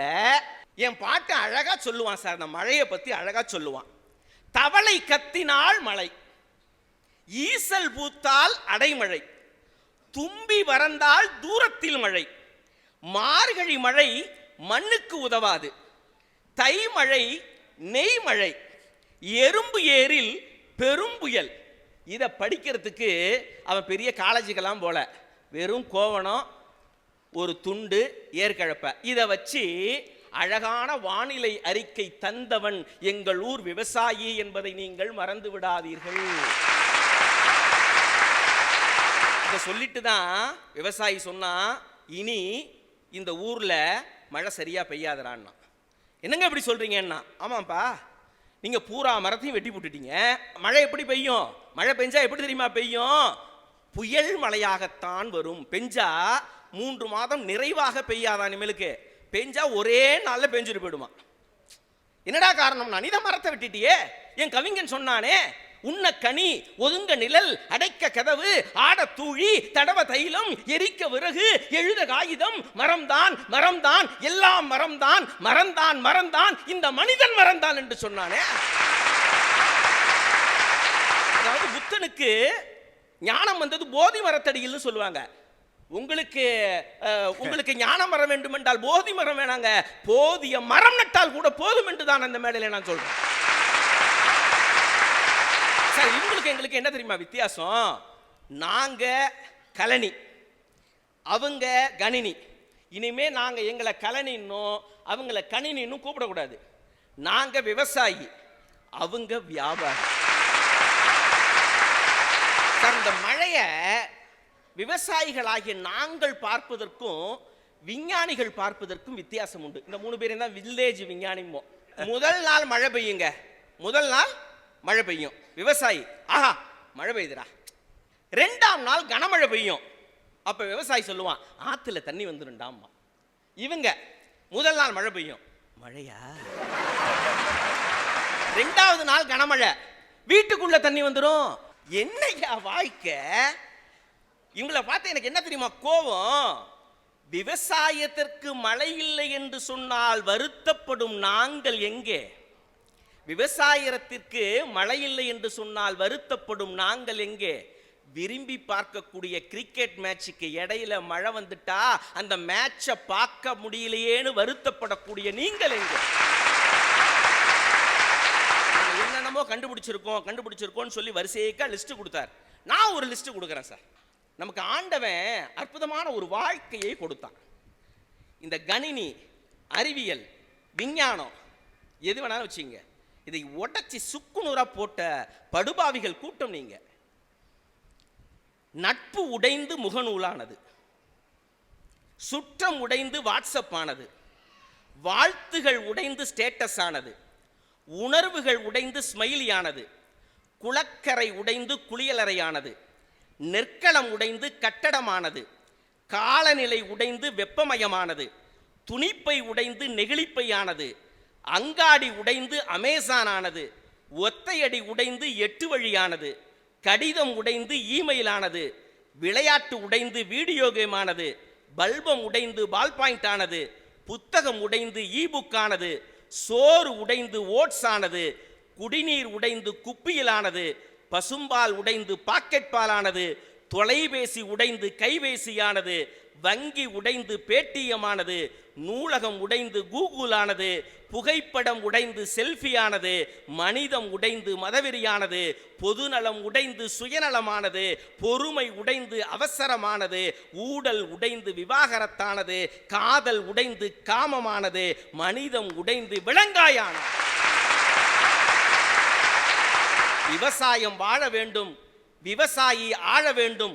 கடவுள் இறங்கி வந்தாலும், அவருக்கு சேர்த்தே சொல்றேன், கடவுள் இறங்கி வந்தாலும், ராக்கெட் விண்ணில் பறந்தாலும், பசிக்கு இவன்தான் பலகாரம், பசிக்கு இவன்தான் பலகாரம், மண்ணுக்கு இவன்தான் ஆதாரம் என்பதை நீங்கள் புரிந்து கொண்டால் இந்த உலகம் நிச்சயமாக சொர்க்கமாக இருக்கும் என்று சொல்லி, எல்லா நாளும் கலனிதான் தலைப்பில் ஒரு அழகான ஒரு வார்த்தை கொடுத்திருக்காங்க.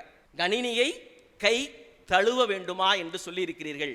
இன்று முதல் கணினியை கை தழுவ வேண்டாம், கை கழுவி விடுங்கள். நன்றி, நல்வணக்கம். ராஜ் டிவி வழங்கும் பொங்கல் சிறப்பு பட்டிமன்றம். நம் தேசம் மேம்பட கணினியில் கை தவழ வேண்டுமா, கழனியில் கால் பதிய வேண்டுமா? அருமையான தலைப்பு. இந்த தலைப்புக்கு நடுவராக என்னை அமர வைத்ததுக்கு ராஜ் டிவிக்கு முதற்க நன்றி. நான் நடுவராக அமர்ந்திருக்க இருபுறமும் தமிழில் விளையாடிய உங்களுக்கும் நன்றி. பொறுமையாக பார்த்த பொள்ளாச்சி மக்களுக்கு என்னுடைய நன்றி. அனைவருக்கும் என் இதயம் கனிந்த பொங்கல் நல்வாழ்த்துக்கள் உங்கள் குடும்பத்தில்.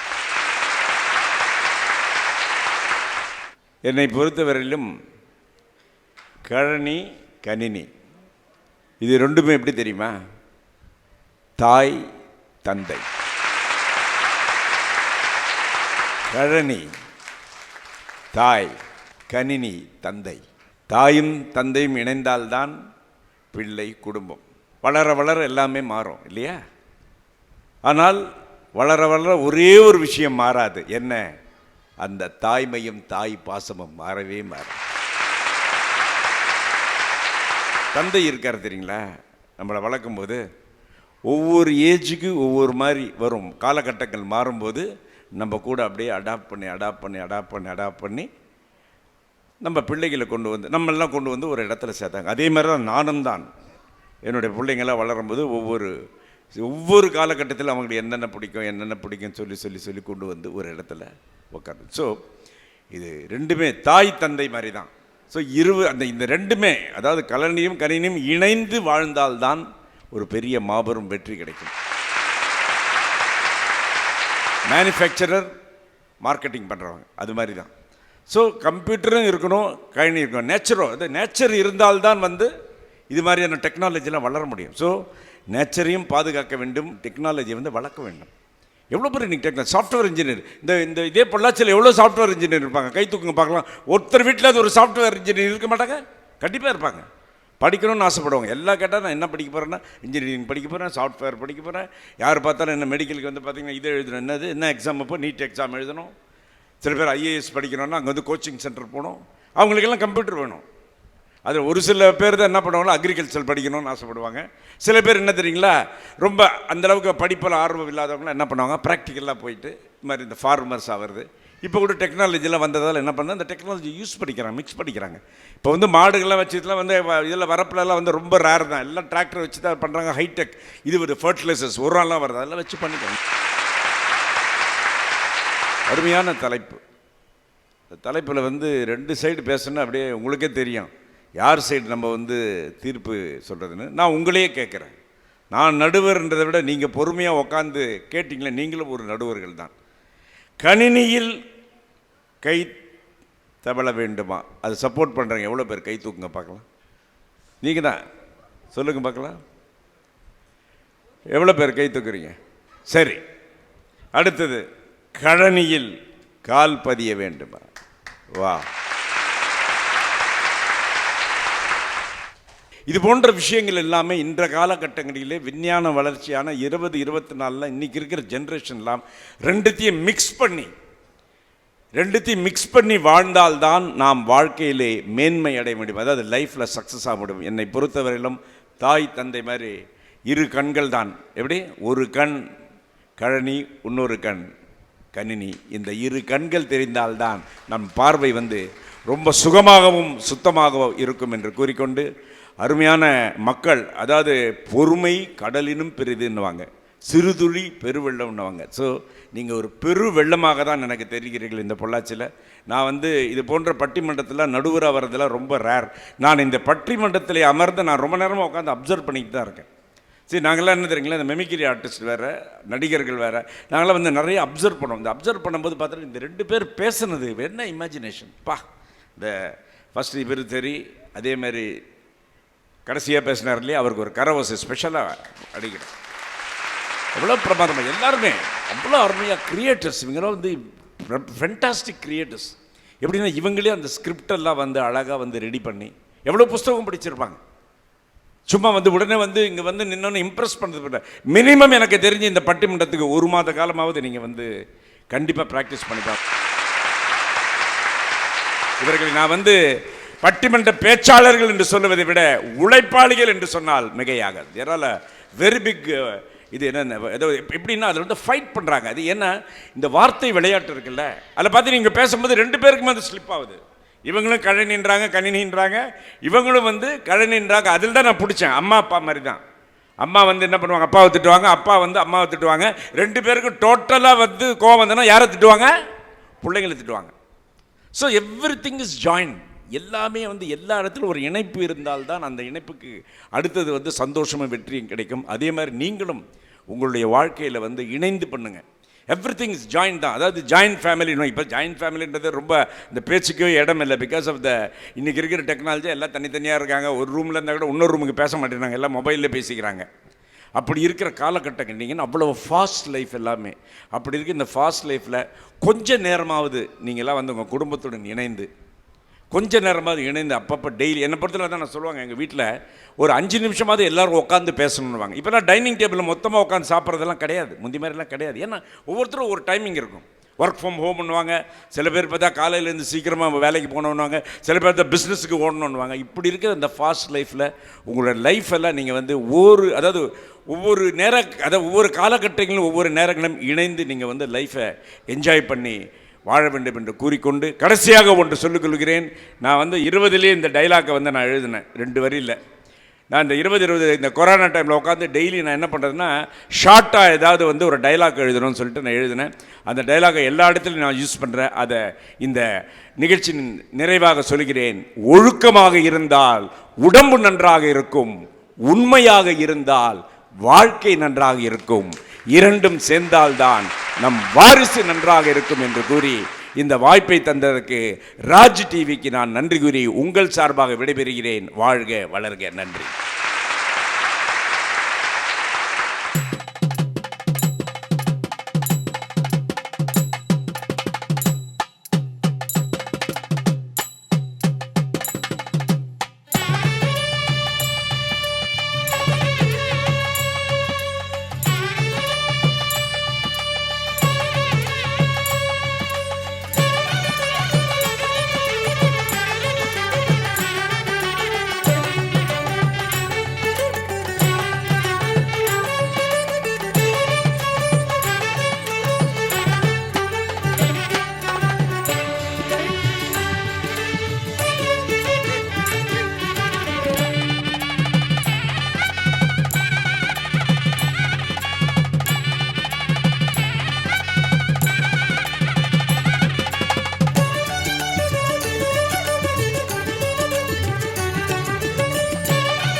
யாழின்